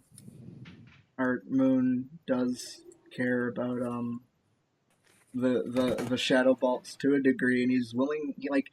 I don't think he's as cold as calculated as he appears. I think he generally wants to help them, but it's just that it's admirable, but he still has a goal to that's separate from them, and I'm starting to wonder if his motives are a lot like Descent's, but he's just going about that in a different way. I honestly think that something happened when Kane Ost came into the mix. Kane Ost. Oh god, too tired to say things properly. Kane Ost came into the mix. Something happened with oh god, Iris. Yes, Iris. And pretty much, I think he's just trying to find out who's pulling the strings, who's really in charge, and he's going to, get his revenge. But I think he's just staying with the Shadow Bolts because he knows if he sticks with them, he has a chance to get closer and find out who this person is or what's really going on, and then he'll have the opportunity to exact his revenge. because, like, you know, could have potentially been a renegade, honestly. Because, I feel like, I think Dissent mentioned that he didn't like Moon as a friend, or as um, and I feel like Moon also could have been a very, but he has a lot of potential to, he had a lot of potential, I guess, to be a renegade. But, you know, I feel like it's the personal reason why he stayed with Shadow. It's because, um, kind of, I guess you say, helping both sides. Like he's, for right now, it seems like he's like a happy neutral right now. Yeah. He's helping when it's needed. Yeah. As Syl said, but, he's playing both sides of the fence. So no one has anything else to comment on that. He's used to straddling things, anyways. No, that's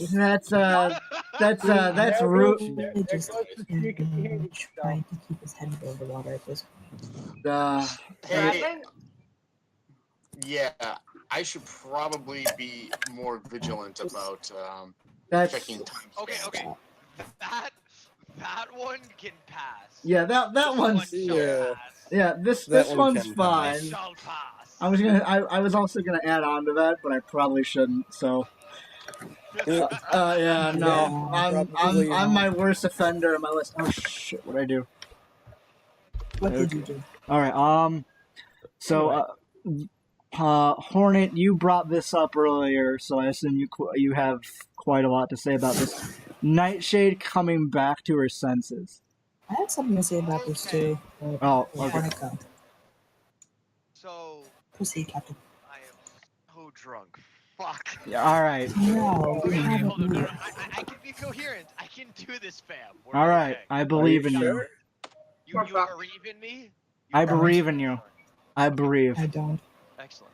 The I believe don't. is much better than the believe. Okay, so basically, the way I saw it was, I couldn't tell. Fuck. I know you can't tell. The. I couldn't tell if it come to. Nope. Harmony, just go. I can't do this. Jesus Christ. No. Hornet, come on, you can do it. What? No. No, you can't. It's You really can't. Yes, you can. Yes, you can. You totally can. Guys, the shadow bolts are watching. They I know they are. room. Okay, Hornet. Quiet. Hornet. Watch out for Ruined Moon, please. Hornet. Oh, he'll be watching them. No, they're watching us. Comms bugs my Hornet. room. I can hear them. I can hear the voices. All right. I think Hornet's just a lost cause. Sweet, you should just go.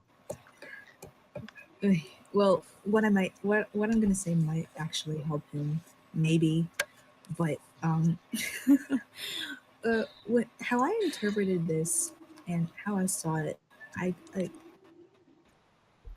first thought that it was, because when she was when she came back to the fortress and she was in her room and she was talking with the shadowy figure of Chaos, with he hammered how to deal with her. I will give you all this power and you have to finish the job. Meaning if you have to kill anyone, you just have to remove anyone in your way. And that's pretty much what she did. And that was when he gave her all this crazy power and this crazy magic. And you kind of heard her go just a little insane in her room after that, and then the chapter just ended. Well, when she came back, after the Wonderbolts kind of obliterated the fortress, she came back and she was power crazed and she was literally thrown off of power. Hornet, I swear I can make fun. But I totally didn't hear a thing. Good. I'm completely just not here. We're okay though. I Idiot. I thought this was. I thought you were supposed to make this fun. You've been quiet majority of the time, which is odd. I'm not repeating I've what. been quiet because I've been dealing with my girlfriend, which has been very difficult, but I will not be quiet now. I shall be loud and proud and What'd you do, Soarin? Hornet, What did shut you the do? fuck up. Look, I'm not saying you should go crazy, I shall but take another shot in your honor. We shall do this No. for the honor of my clan. No. Kill myself now. I feel like Oh, it's time God. to stop now, Hornet. Hornet, all right. you got drunk last night. We don't need this again. Sweet, sweet. I think it is, and that time is now. He's going full Uncle Crow. You guys, Don't can I- encourage him. This podcast great again. By the way, Alright. Hornet, take another shot. I just took a shot. Don't. All right. Why are you guys encouraging this? All right, sweet. Anyways, Just I carry love to on. see- I am not encouraging this. Anyway, Everyone! Harmony. Yes, Harmony, carry on. Please continue. Everyone, shut up and let the porn master talk. Excuse me? Hornet, shut the fuck up. Whoever was talking, continue, please. Sweet. Dear sister. Anyways. I'm totally not about to ram my captain's. Okay, anyways. So when she came back into the Wonderbolt's compound, you know, she was literally drunk off of power. She was, you know, her head just wasn't there. It was like she was practically possessed by this magic. She had, I guess, maybe like one thought running in her head, and that's all she thought of. She didn't care about anything else but getting that job done. She was, you know, high off of it all. She was, you know, she was monstrous. She just wasn't there. At least it didn't seem like she was. Then she saw. And then, you know, as she got, when she came to after her whole brawl with Soarin, bruh, really hope I said that right. Wait, did you say Soarin? She Bruh? said Soarin, bruh. totally Yes, thought that I is heard Penny's Soarin. name. Jesus. Anyways, when she came to after her whole brawl with Soarin, him, just, yeah. she, the first thing she Hornet, honestly, but Just keep going. Just keep You can going. confirm. Ignore him. Just keep going. Ken, he's a he's my T-Rex. captain. Anyways, T-Rex. Ignore him. Keep going. Talk over him, Harmony. Talk over him. When she came to, the first thing she thought of was, where am I? What happened? And then she realizes, like, I guess you could say she remembers what she did, or, you know, she sees. I think she Soarin, just put she's like just 2 and 2 together. yeah, and she was just like, oh my god, no, this wasn't supposed to happen. What did I do? And when she said that, it kind of gets you thinking, was she talking about, like, before she was given all that power by Chaos, or, you know, back when she first started using the crystals in the first place and she started getting corrupt? Okay, She started becoming now I addicted. remember what I was gonna say. Okay. Come on. You're welcome. But I can say it though. I can. It's okay. So, just loves. do you want to go Harmony though? Do you want to keep going? No, I don't interrupt you. you can keep going. Okay. If I have to, I won't interrupt you. No, Okay. go. So basically, what my point was that, so considering like what Harmony said, that fuck. I'm trying here. Some say, if you look up train wreck in the Webster dictionary, this podcast pops up right next to it. It's compared to others, it's not as I bad. will help you. I will help you. Just listen. I will help you. All right, shh. Let his brain think. He's running on all cylinders. All running. 2 of them. It's going great. All 2 of them. Okay. So Fuck. I mentioned something about. All right, sweet. You just go until Hornet can get together his thoughts, maybe. Yeah. So, when, This is what I have to deal with, you guys. Pretend he's a T-Rex and then continue talking. Just Hornet, I will Not never draw T-Rex, porn for you T-Rex. again. No, I'll have to waste my bank account on Emily then. That's not okay. Anyways, talk over him if need be. so as I was like, I'm just gonna reiterate this. When she came, just for Hornet's sake, when she came to, she asked, "What happened? Where am I?" And then she puts two and two together. Like, this is what's happened. She's like, "Oh my god, no, this wasn't supposed to happen. Like, it wasn't supposed to end up like this." That gets you thinking. Was she talking about like the contract she got before she even got her hooves on the crystals, way back when, before Head in the Clouds ever existed, or was it when I think she when, was. when Thanos gave her that whole lot of power, which made her go monstrous, drunk, crazy on power?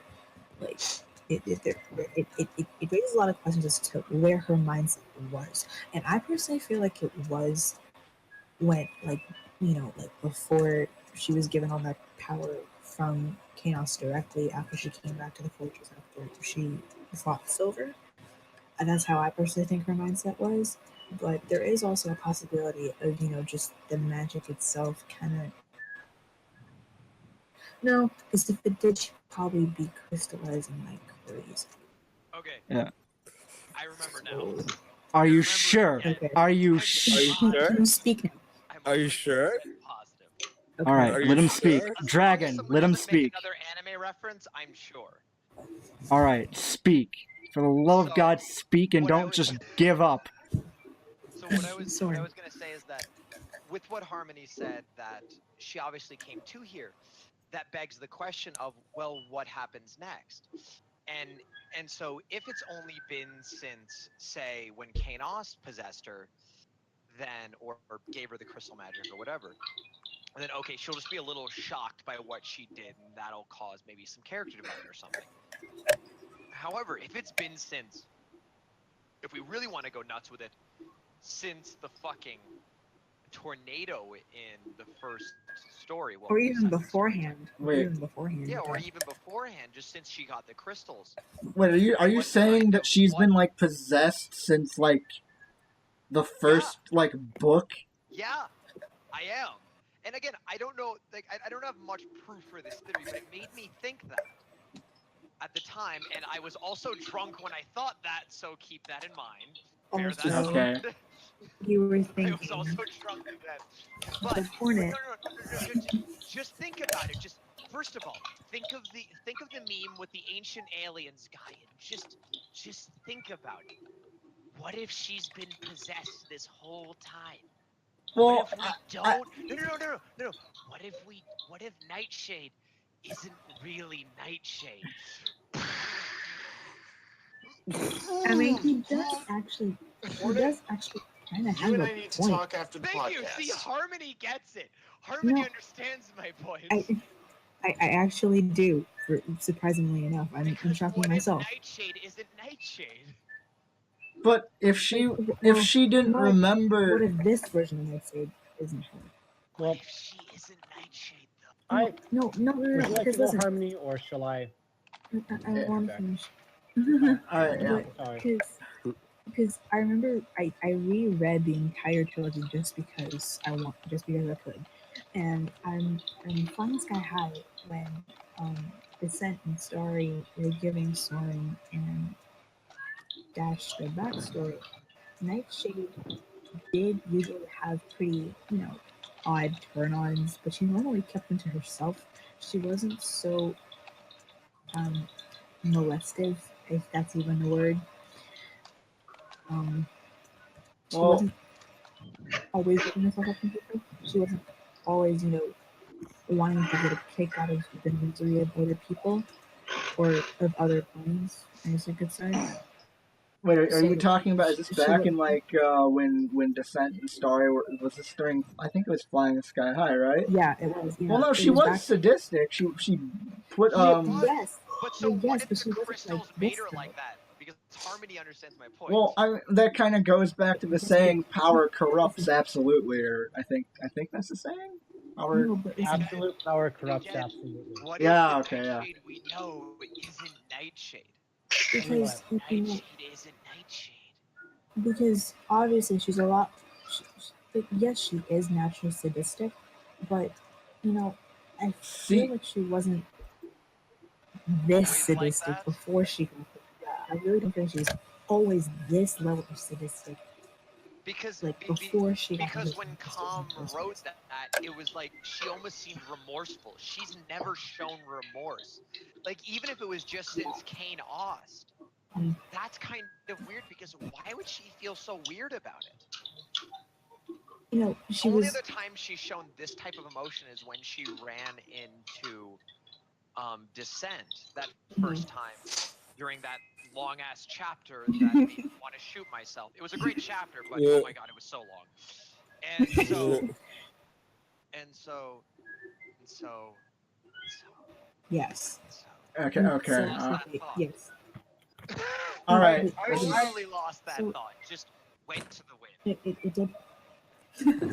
But it does raise that question because, you know, like I've said twice, maybe 3 times now, you know, the first thing she thought of right after she put 2 and 2 together was like, oh my god, this wasn't supposed to happen like this. Like, it wasn't supposed to be like this. That was just the one thing that she really thought. And I remember when, like, she I feel like she found it hard to get up for more than one reason. Not only was she just possessed and trying like a ragdoll, but I mean, like, she probably could have gotten up if she really wanted to. But, you know, She could have gotten it if she really wanted that suck. Hornet. Go sit in the. Hornet, shut up! Oh. Jesus. Okay. All right. And Everyone take a deep. Everyone take a deep breath. All right, Hornet. Hornet, I say this is time for you to stop. You're not about to be okay. So Yeah. for your sake, I'm going to have to ask you if you want to keep the gold star. Stop. Just stop. Now. Please and thank you. Okay. All right. Anyways, Sweet, if you had anything else to say about Nightshade, to her back to her senses that you haven't already said before. Yeah, no, I think I'm done. Okay, What yeah. do I want to say next? All right. Well, I actually have one thing to say. Oh, yeah. Oh, I don't think so. Snozberries taste like snozberries. Jesus Hornet. Christ, Hornet. Shut up. Hornet. It actually builds off of both what Hornet. Harmony and, unfortunately, what Hornet was saying. So, let's not go with the whole possessed theory, because at this point, I think the best analogy we can use for Nightshade and the crystals is, and Hornet, you are not allowed to make a joke on this, they're like a drug. Exactly. Your love is like a drug. God damn it.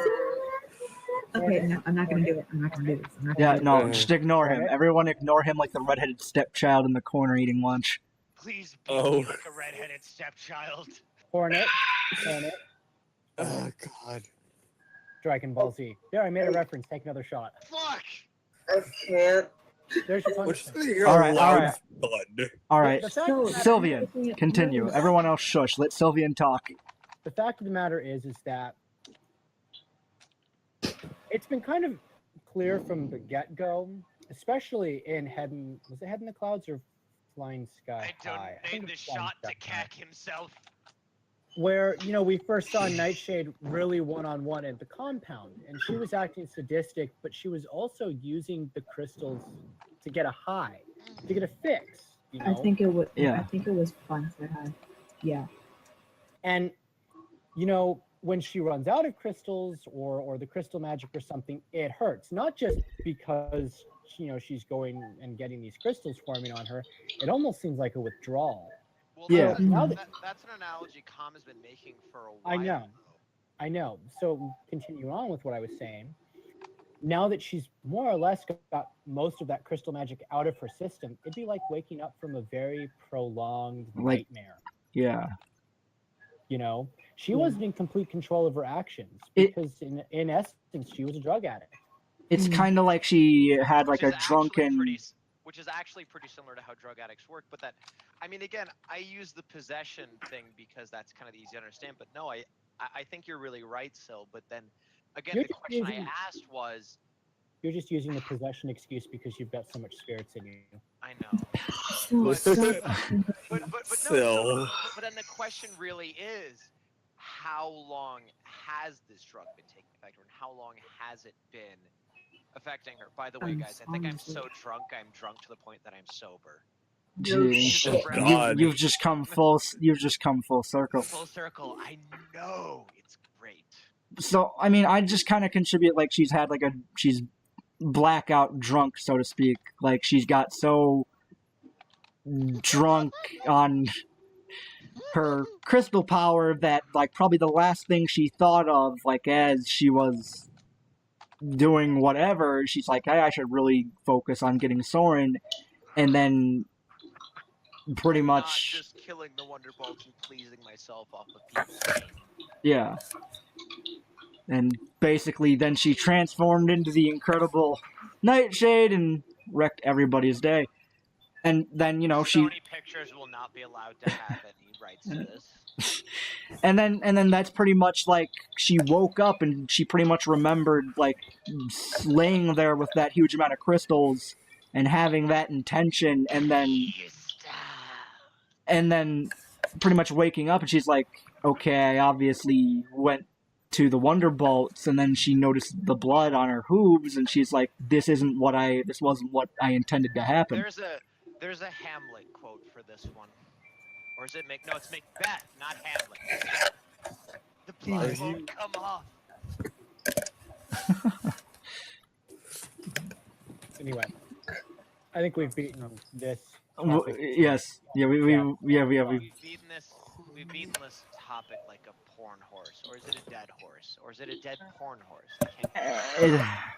Anyways, rapid fire, helping Nightshade, plus escaping with Moon and the others, and Sil, you brought up earlier that they could have they could have defected. I mean, honestly, who's to say that Moon won't bring them back to the Shadow Bolt compound?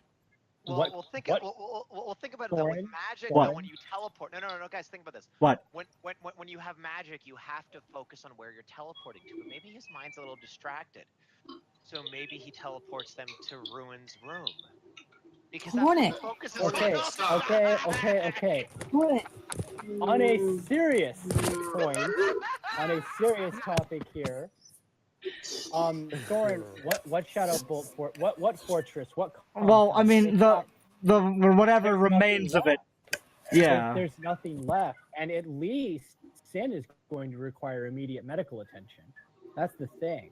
Maybe they might go to the Crystal Empire. Who knows? This is actually true. So, and in all honesty, I can't see Sin and Shadow. I mean, I know I'm probably wrong because Calm pulls this stuff out of his ass all the time, but I honestly can't see Sin and Shadow working with the other Shadow Bolts anymore because they abandoned them.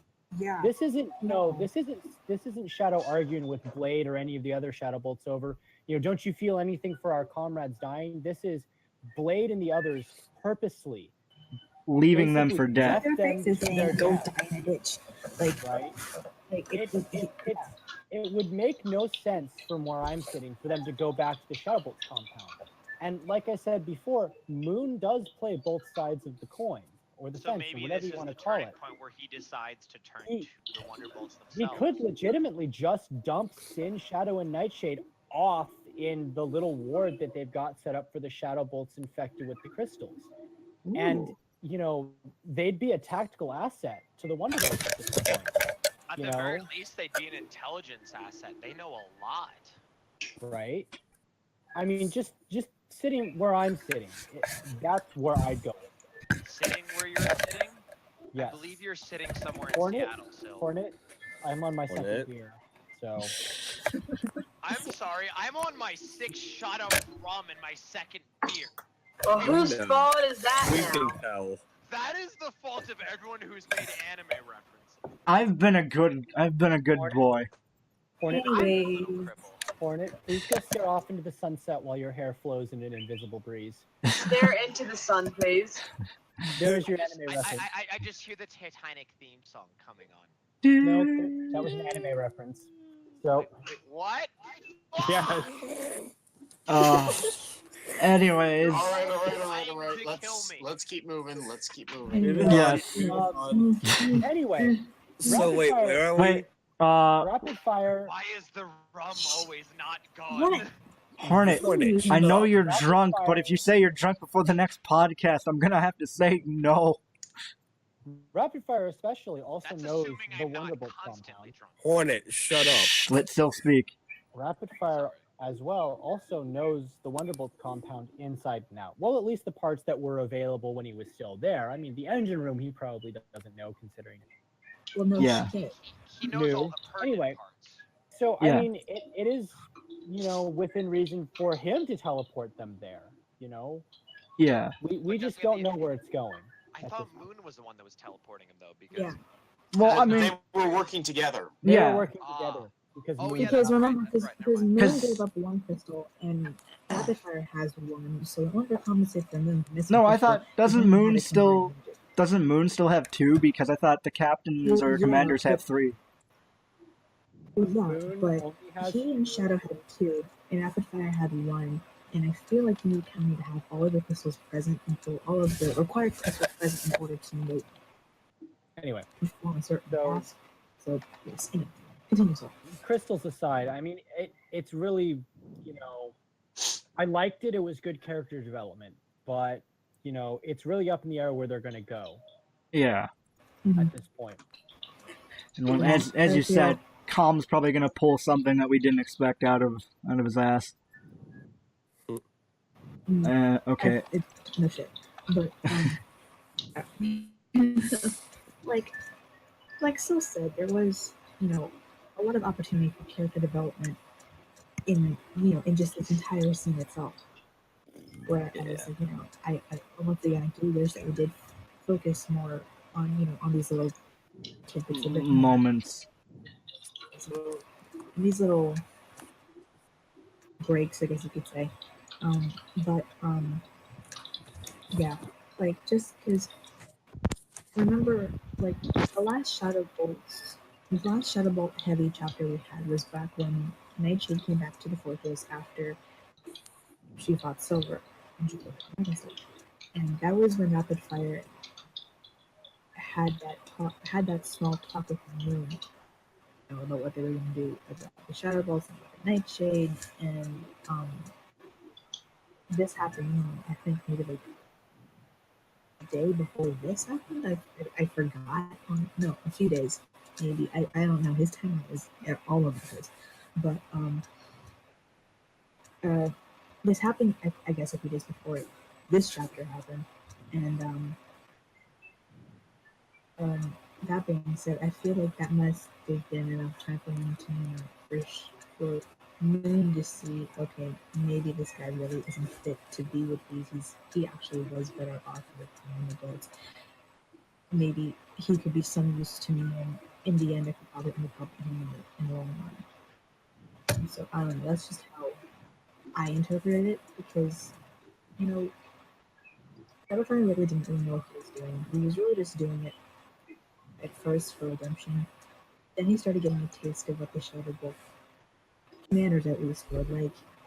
How they didn't want to adjust, and how really no one seemed to not genuinely, but just act really care about anyone else other than themselves and their own survival, I guess. Because we had instances of Sin and Shadow, and potentially what was Main and Iris before Iris went AWOL. We don't know if she. We don't know what happened to Iris. Yeah, like she's gone. We don't know how she's gone. We don't know. Still holding in his Okay. pocket. I'm very curious to learn about. Well, Well, I mean, like Iris is we have- obviously a love interest. She obviously something happened to her, but beyond that, we don't know. Our biggest theory is that she died. We just don't know how. Well, that's more or less confirmed. Well, we have it from a unreliable narrator that she's dead. It's possible that she could be alive, but in a suspended state of some sort. We just In a coma? Well, sort of. More. That would. She could be in a coma. She could be. Well, the thing is, a suspended state would be a little more complex than I think Calm wants to go in, as far as her character goes, unless there's something really important about her and we're missing something. Because that would require a lot of explanation. So I think she just died, and Calm isn't describing how she died, because maybe something like Nightshade killed her or something else happened. Because Iris directly pertains to why Moon is willing to talk to the Wonderbolt. So maybe Nightshade killed her. Maybe something else happened. He's holding that in his pocket for a reason. It's not just some random indescript thing. There is a purpose behind that. So either she died on a mission, because he keeps referencing at times where it talks about Moon's disloyalty to the Shadow Bolt. There's a reason for that. That's not just random. As much as like, yeah, we've criticized Calm's writing here, Calm does not do anything without a reason. Oh no, certainly There's not. always a reason behind it. And the fact that he's referenced Iris so much means a lot. Now, granted, is he gonna do it in Arc 3? Maybe not.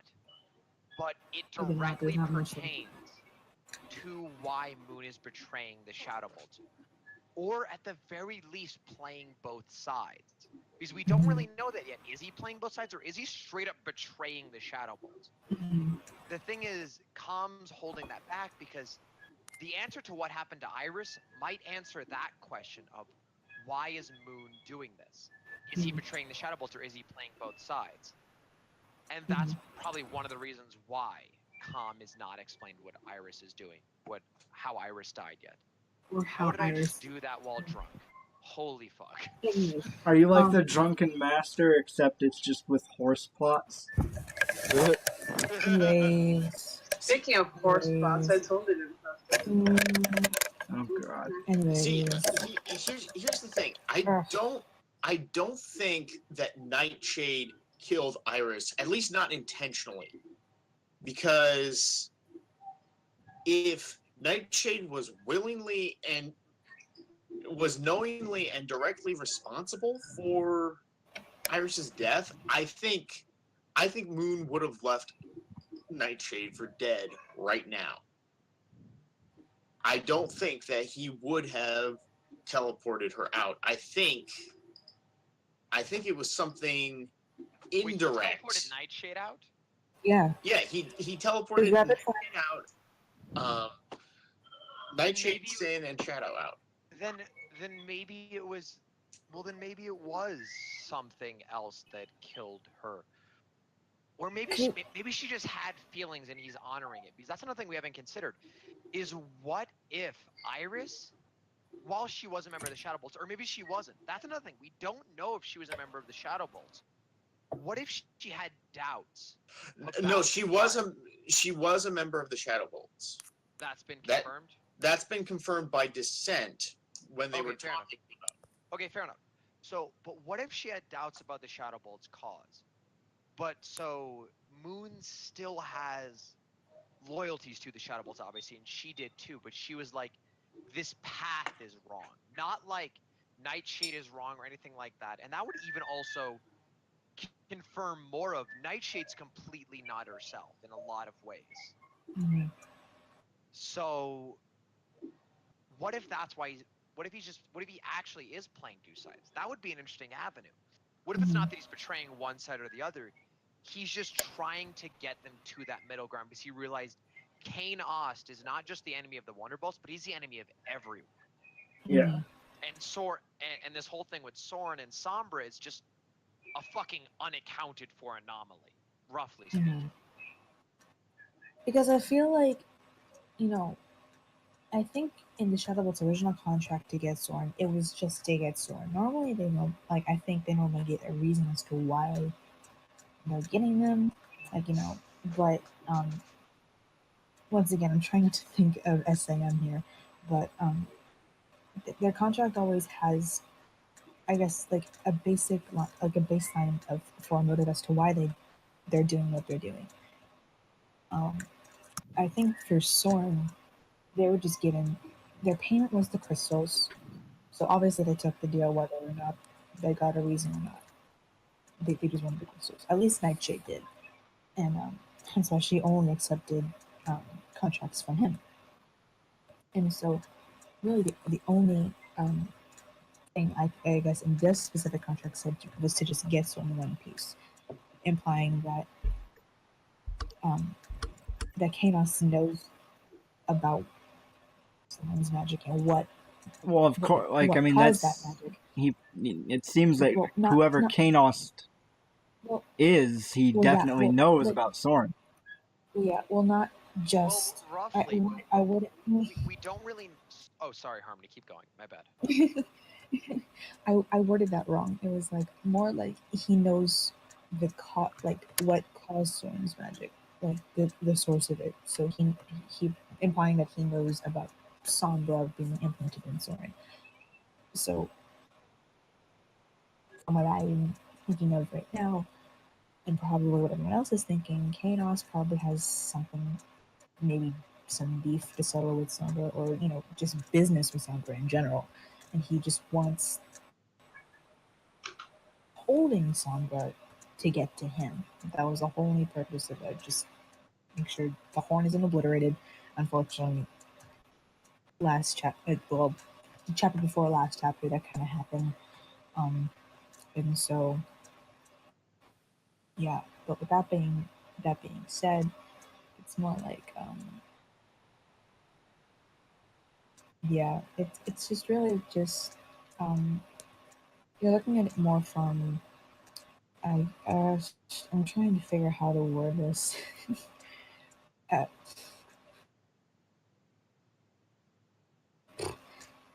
And try to collect I'm your trying. thoughts, Harmony, I'm trying. and make Someone them can go. concise. Yeah. Well, I think we've said we've said quite a bit on it, and I'm gonna try to condense the next 3 points into 1 point because we are kind of getting on 2 hours. Granted, one chapter. Yeah. Oh yeah, we are. We really thought this chapter would go a lot shorter, didn't we? Yes, we did, and just like Calm, we're bad at predicting lengths. Okay. We kind of ramble, and you also have to account for, like... You. Yes. Your stupidity. I mean, I didn't want to be arrogant, but yeah, something like that. All right, who is rubbing their phone? Yeah, I was gonna That's ask. not their phone. All right, who is rubbing their microphone?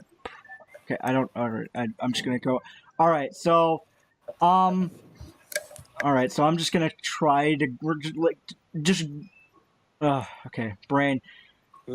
All right, so we're just gonna try to knock these out really quick, or at least, I want to at least say, the starry the starry skies like standoff and stare off. I kind of would have been a lot happier if instead of like watching as Sylv has been saying, everyone get face planted into the dirt.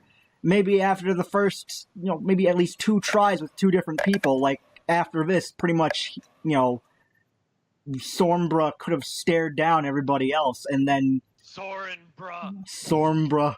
Bruh. Bruh.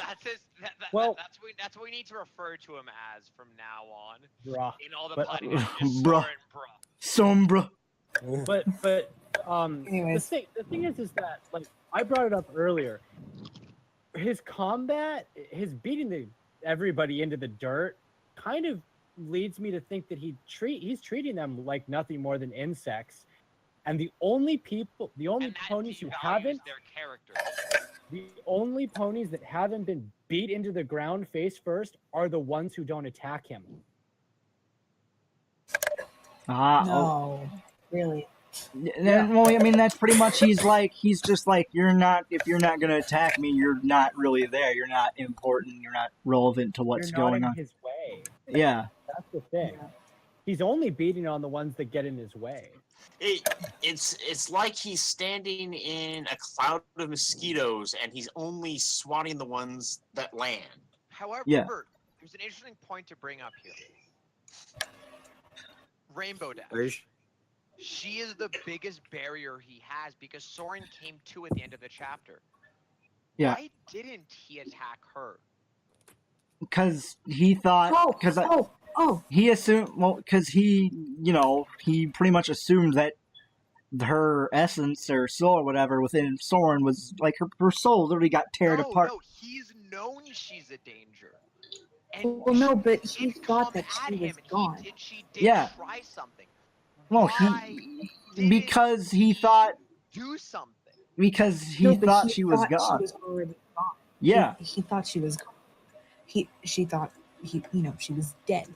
But once she reached up, that's when he realized. Oh, I remember he exclaimed, "I thought, what? Why are you alive? I thought you were gone. You should have been gone." And that was when everything. No, that's not what he said. He said, or something along you those lines. shouldn't be able to be affecting this. I have control over him. And that's that's the right. point. But still, Tom doesn't do anything without a reason. Yeah. Why didn't... Not to mention she was immune to... think deeper about it. She was immune to the blasts and gusts of magic. Exactly. Why didn't he notice that? This Sombra here was infinitely powerful, infinitely prevalent, because he was able to deflect attacks before they even came at him. Why didn't he notice that? There is a point to be made there, and I'm not saying that there's some amazing conspiracy theory here. However, maybe he isn't alluding to something, but there's a reason why he didn't notice Rainbow Dash. And even if we do know that, just keep and that's not a question we can answer right now. But that will become relevant because I think we all forget this is a Soarin Dash thing. My love story, my shipping. We all forget because of all the shipping. This is a Soarin Dash thing. So where does that leave us? It is. My love, the power of love. I mean, I was gonna say this leaves us in hell, but All right. Anyways. Moving on, because I mean, technically we covered somewhat the last point, and we kind of skipped ahead. But to reiterate, I can't talk. Reiterate. I can't talk. Or talk about Zol's deprivation does things. Talk about Zol's note. About PL's standoff with Sombra. PL being one of two. Sombra. So what's up, bruh? PL. Sombra, bruh. PL being one of two, the other being Nightshade, that could actually stand hoof to hoof with Sombra. Well, I mean, he did for a while. Which it really wasn't a while. It was like in their world, it was like maybe about like a minute. A minute of him standing, and then just got face planted into the dirt, and then his confrontation with Luna was just basically him I can't talk. Words. Pretty much him kind of saying the similar stuff that he has said to Luna. Or not Luna, to Celestia. And I figured he didn't really have that much to say. He just views Luna in the same light as Celestia, but he doesn't have that personal,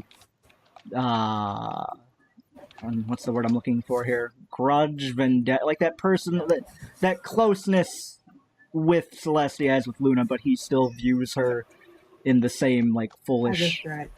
Well, as a threat, Well, not really as a threat, but like he has the same views towards her being, a goddess. Like you abuse your pawns, and they're foolish to put their faith in you. Yeah. Because, obviously he and Celestia have had a history. Yeah. We know this. History. Yes. Quotes unquote. Same penny. But and so we know for a fact that there was originally something there between them. But as time grew on, I'm pretty sure the breaking point for him personally was during the war with the Black Dragons. I don't think it was a war. Close the door. Said. Also, just right now, that since you being mentioned said- the Black Dragons, can you allow me 1 second, Harmony? All right. Also, I know what you're doing. I don't know what you're gonna do, but I know what you're doing. So Oh, boy. fuck you. Go back to your point, Harmony.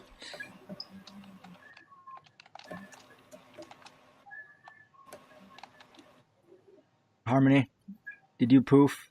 Yeah, sorry. Yeah, no, sorry, my sister walked into the room. But so obviously, knowing Celestia, he's obviously had some sort of relationship with Luna at the same time, because sister of. I don't think he was as close with Luna, so I mean, he just kind of viewed. He kind of just knew her. She was like an acquaintance. Yeah. But okay, I didn't know that. But so really, as time went on, after the whole situation with the Black Dragons came on, and I guess afterwards he eventually became corrupt. Well, not really corrupt, just to emphasize what he wanted to get through to Celestia at that point was you can't always hide behind your assets. Sometimes you have to go do things yourself, and I guess. Yeah, and this is what Sombra has said to Celestia over and over again. You let your pawns do the dirty work for you. I'll never. You sit in your high throne and you don't lift. It all happen. Yeah. Yeah. And so I guess I personally think that's how he became corrupt in the WonderVerse. He was, I guess, too busy trying to prove this point to Celestia that you can't always rely on other people to do your work for you. And he ended up slowly becoming more and more corrupt until the point where he became the Mad King Sombra instead of just the Great King Sombra like he used to be. Because Tom has implied over and over again that he was originally a brilliant leader, yes. Yeah. But over time, he slowly became more and more corrupt. And I feel like that was because of him just wanting to push his point onto Celestia words, and that ended up becoming his downfall. And now that's really become his only motive to really show that doing things yourself can really only get you is the only way to hold you to really justify the rank and power that you're given or that you have. Because we've seen Celestia really relying on other people more than doing things herself. Whereas Sombra has really for the most part, as we've seen from what we know, done things himself. Yeah. So his opinion on the other people who look to Celestia as a goddess, even though she doesn't really do anything herself, baffles him and angers him to the point where it's just when he looks at them with pity, because it's just like you got it. I feel like for him. Yeah, he said that to Silver. He's like, you waste such talent on somebody that because I mean, he probably took one look at Silver and saw himself when he was not Silver. Oh god, PL. My brain. He probably looked at PL and he probably saw himself exactly how he used to feel about, Celestia. Mhm. Yeah. And he's just like, yeah. And there was one line he said to him. I forgot what it was, but it's just like you have so much driven, but are your loyalties where they should? Like, are you sure? Like this, and like this deity is who your loyalties should stand by. Like, is this who you should be fighting for? Like, he was trying to get him to question. We're not really trying to get him to question, but really just trying to put that statement in his head. Like, you really just trying to say you deserve so much better. So, yeah, those are just my thoughts. And as for, if we can like move on to Soarin, I can't say it like you guys can. Well, Sombra. Sombra. Sombra. Well, I mean, we already kind of covered. We already kind of covered his confrontation with Luna, and I was actually, Spitfire trying to get through to Soarin. I mean, it's, it really. I was gonna change that to more of his comment about how it kind of leads into the next thing about how he views leaders of ones that actually like get involved, and he says like this is that's a true leader because they actually care about their comrades. Meanwhile, he thinks Luna and Celestia, they didn't really care. Like, we're just repeating the same thing we both said, but No, yes, you have something to say. Yeah, I didn't remember until you brought it up, but I do remember Spitfire trying to get through to him, and while it did seem really feeble, it did open Sombra's view as to what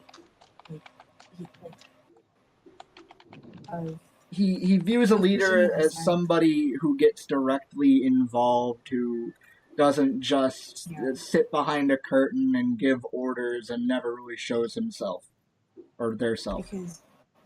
Because I mean, like, other than just pushing or just nudging her aside like he could have done, instead he kind of just stood there listening to what she was trying to say, and then later on say, "This is what a leader should be."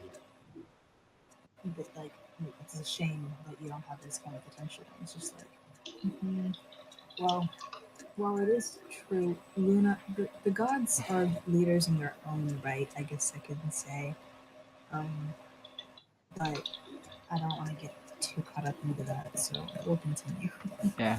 But anyways, if no one has anything else to add to that, we're gonna move on to the final. Well, I guess we could move on straight to theories, pretty much. But yeah, because there's honestly not much we can say about that. And I'm probably gonna put that in the theories.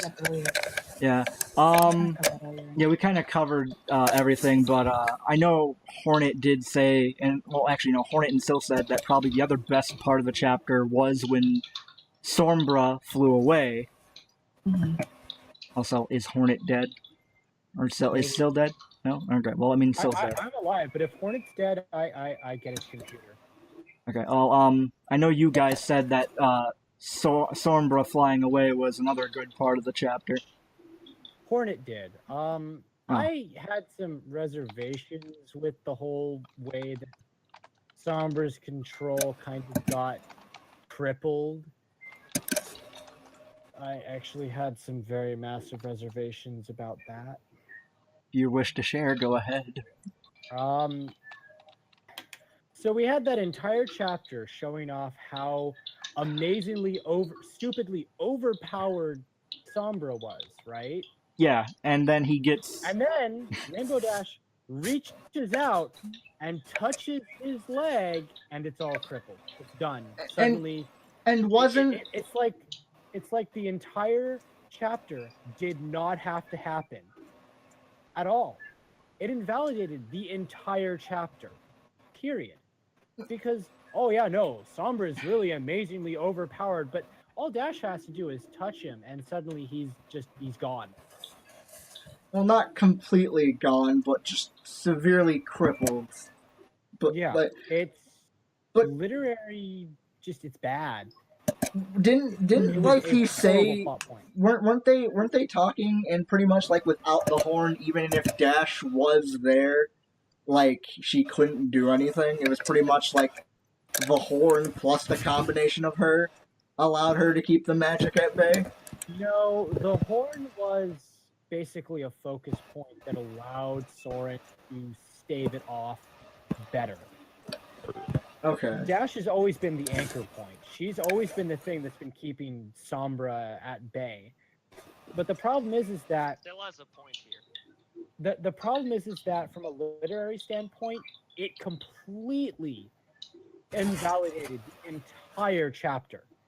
It was like suddenly Dash reaches out, and how many words was the chapter? It was like, God, it was 22,197 words. Didn't matter anymore. It was just basically, nope, all of that didn't count because Dash was able to touch Soarin. He has a point. Yeah. Now that I think about it.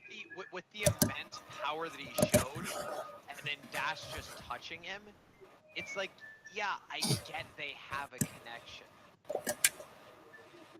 I honestly But then where's the danger if Dash is still alive? And also, he said if Soarin ever gets corrupted, Dash will die too. If Soarin was more, because while Sombra was in control, Soarin was more or less completely gone. Well, how was he didn't. Dash able to control himself?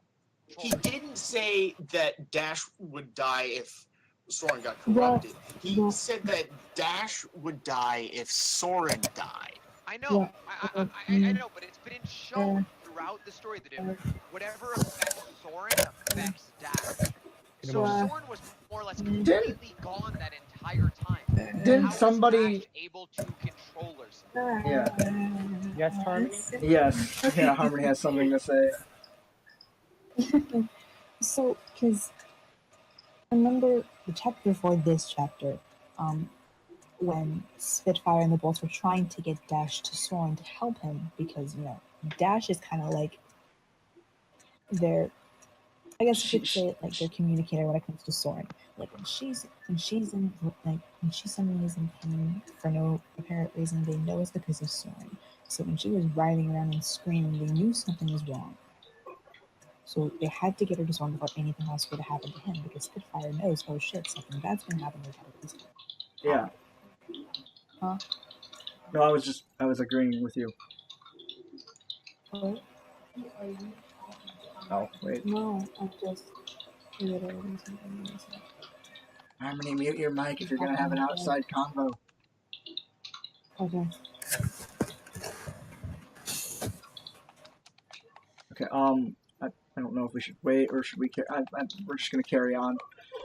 Yeah. Okay, so another, I wanted to bring this up, but I figured I'd just move it to the theories. Why Discord, why Sombra hates Discord so much, and I honestly kind of had a thought that, that Discord might have made Sombra what he is. Maybe corrupted him, well, not directly corrupted him, but said, hey, maybe you can check out this chaos magic. That might help you stop the black... Check out this chaos magic. God damn it, Soarin. I'm now imagining Discord walking up to Sombra and going, hey. Okay, I'm like to sorry. try some chaos? Yeah. Just him in like a trench coat, like, hey kid, want you... Hey, you want some chaos magic? Yeah, so sorry, Harmony, we moved on, because we didn't know how long you were going to be. No, I just had to do something. Okay. So, well, I mean, we moved on. Sorry. No, you're fine. I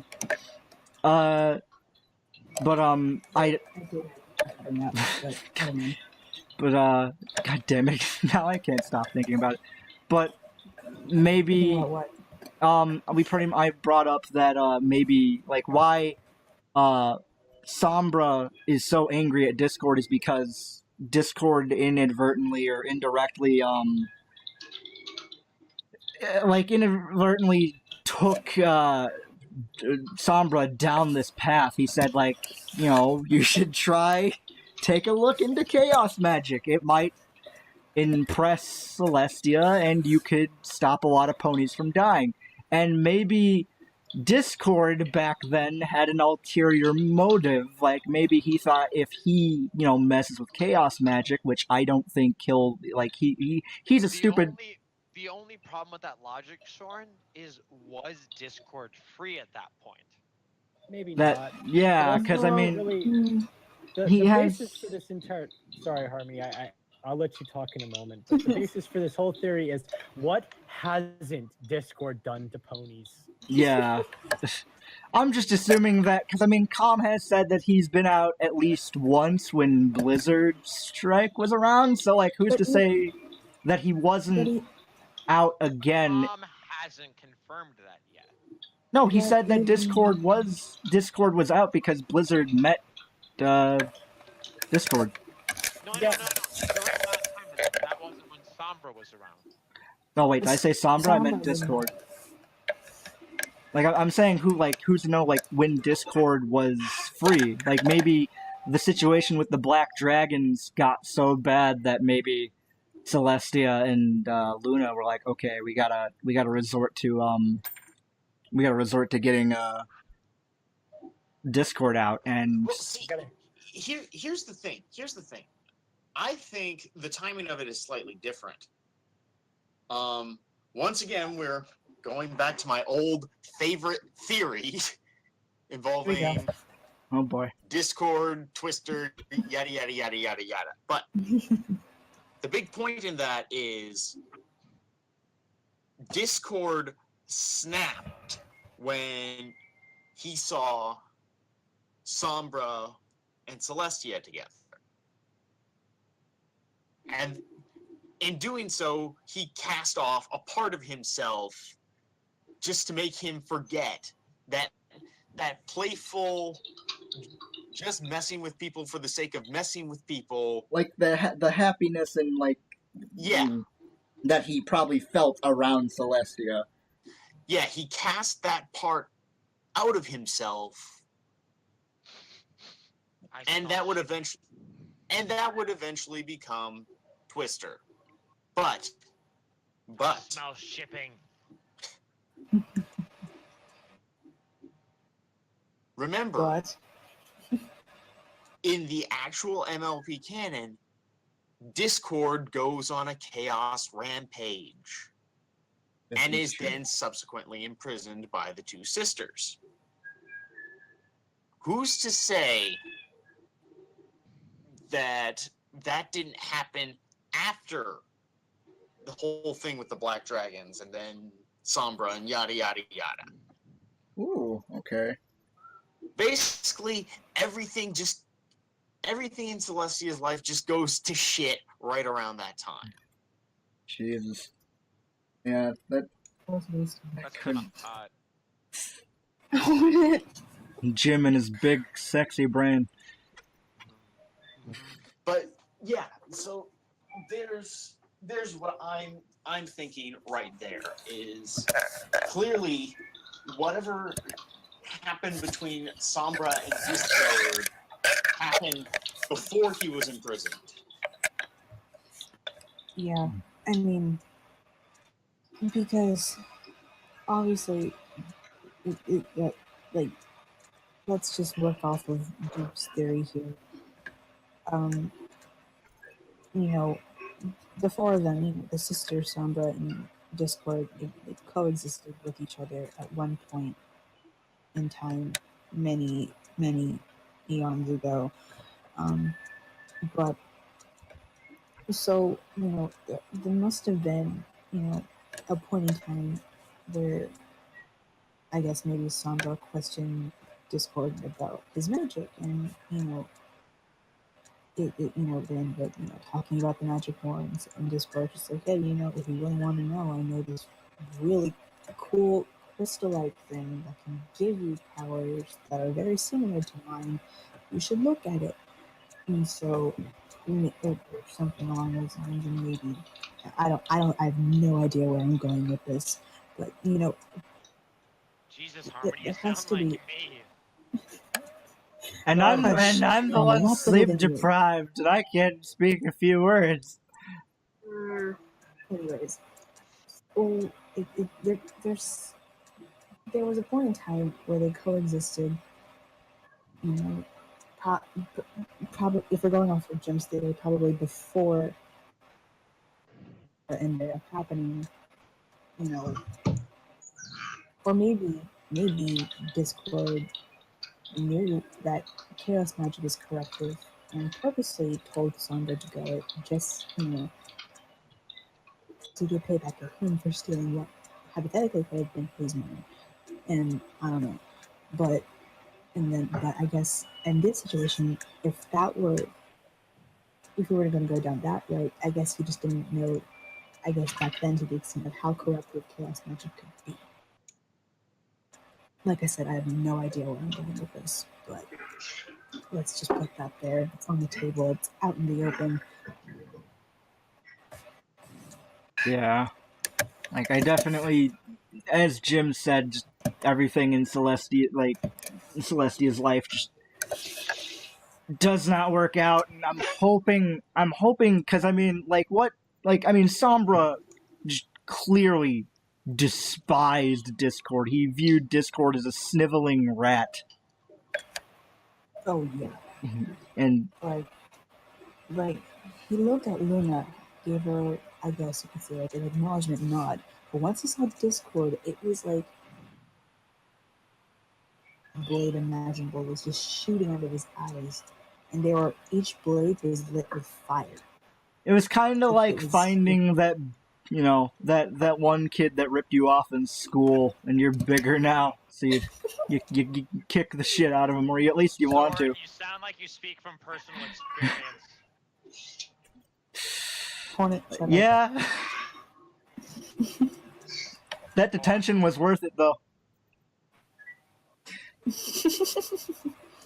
If you guys randomly hear me curse, I just want to inform all the viewers I've currently lost interest and I'm playing Doom right now.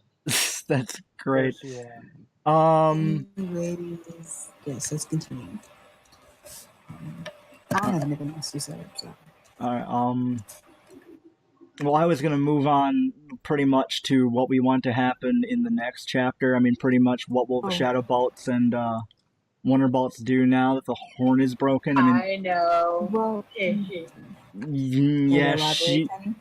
no, that'd be spoilers. No. that's So, right. I had to do pictures of the chapter, right. so I know. Everyone spam her with PMs. We'll break her. Don't do that. I'm kidding. No, we don't have to spam her with PMs. You just have to get me to write things for her. Please. You want me to write for you? Okay. Please, so I need cheering up today. My day's been shit. Please. Okay. If we're gonna move on to what we want to happen next chapter, if we're gonna move on to that point, I personally just want to focus in more on the Shadow Bolts this chapter, kind of like what happened post Silver versus Nightshade. Yeah. I just want to see further development of them in sooner rather than later. Because the little breaks chapter, I really enjoyed. I really do wish, like now that I think about it, that we had more time to focus on them. At the same time, Calm doesn't do things without a reason. So, but I really, really want more attention on the Shadow Bolts to move about it. Yeah. That would be nice. Further context on what happens with them. Mostly also because I kind of just low key want more Sun and Shadow. Yes, I think we all want more. I'm not gonna bring up that one idea right now. I actually came up with 2 ideas for art about Sin and Shadow, but I'm gonna save Pen's squeals. I want to draw it. Anyways, So they were in a coffee house, and he put her over the table. What?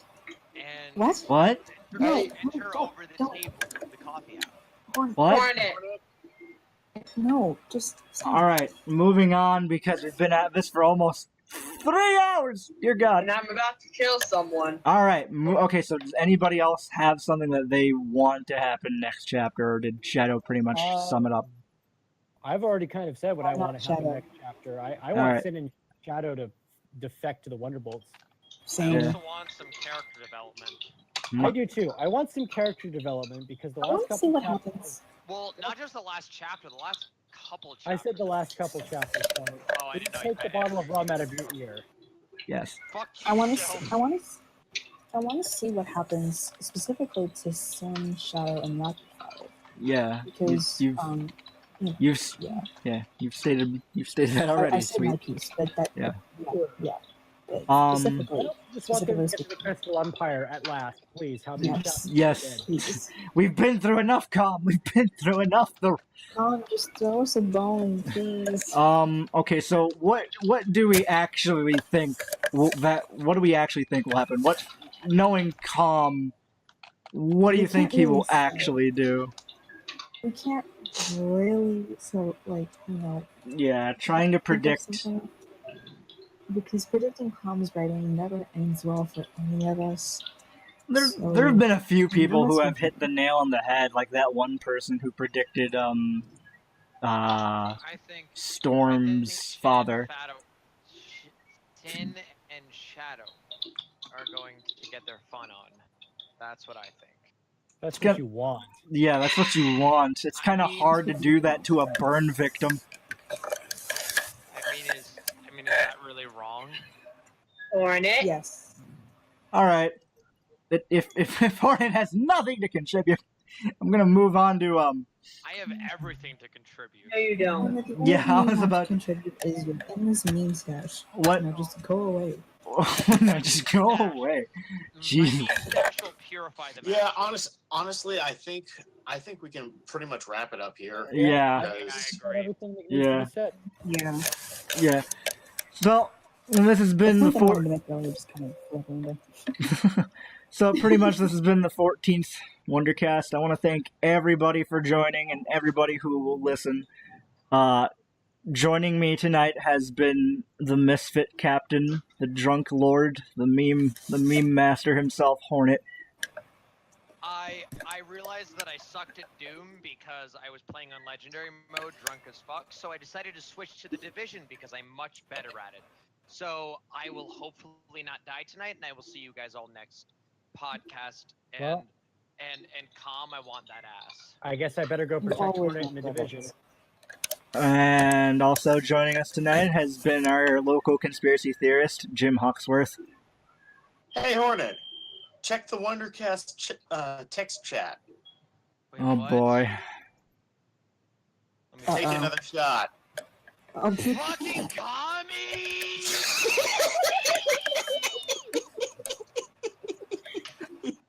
I will be trying tonight. I want all of you to know that I'll probably not be on the next Wondercast because I will be dead. But that's okay. That's okay. It's fine. Jesus. God damn it.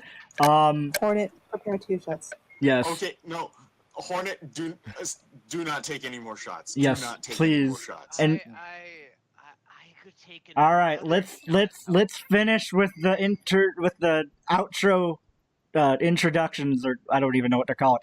And also joining us, outroductions, and also joining us tonight has been Penumbra Glow. I can't talk.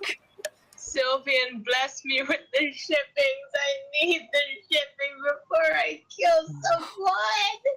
Hopefully it's not me. It's fucking Hornet. Oh. I've been fine. No, Oh, you haven't. That is shit. bullshit. And I'm crippled, and I can't smell that shit very easily. Ugh. And also joining us tonight, Sweet Harmony. God bless your soul. I'm sorry you had to put up with this. I just want to take my captain's head and shove it into a brick wall repeatedly and Hornet. just hide all the booze from him forever. And Wow. just confiscate I could think of every worse to bottle of do. booze in the world. I smell a Misfit dude. Squad insurrection coming on. Yeah. Yeah. Wait, guys, before I completely go dead, I just want to remind all of the viewers, make sure when you're part of the PC Master Race, you turn off VSync. Nobody listen to him. He's an idiot. Yeah, no. Turn off VSync, it's a lie. All right. Shut up. Anyways, and finally joining us, and I'm glad to have him here, Sylvian. It was nice being here. Oh, and Hornet, Yes? an agent on your team has disemboweled the division. I'm coming for your asshole. Anyways, good night, everybody. Good night. Good night. Remember to turn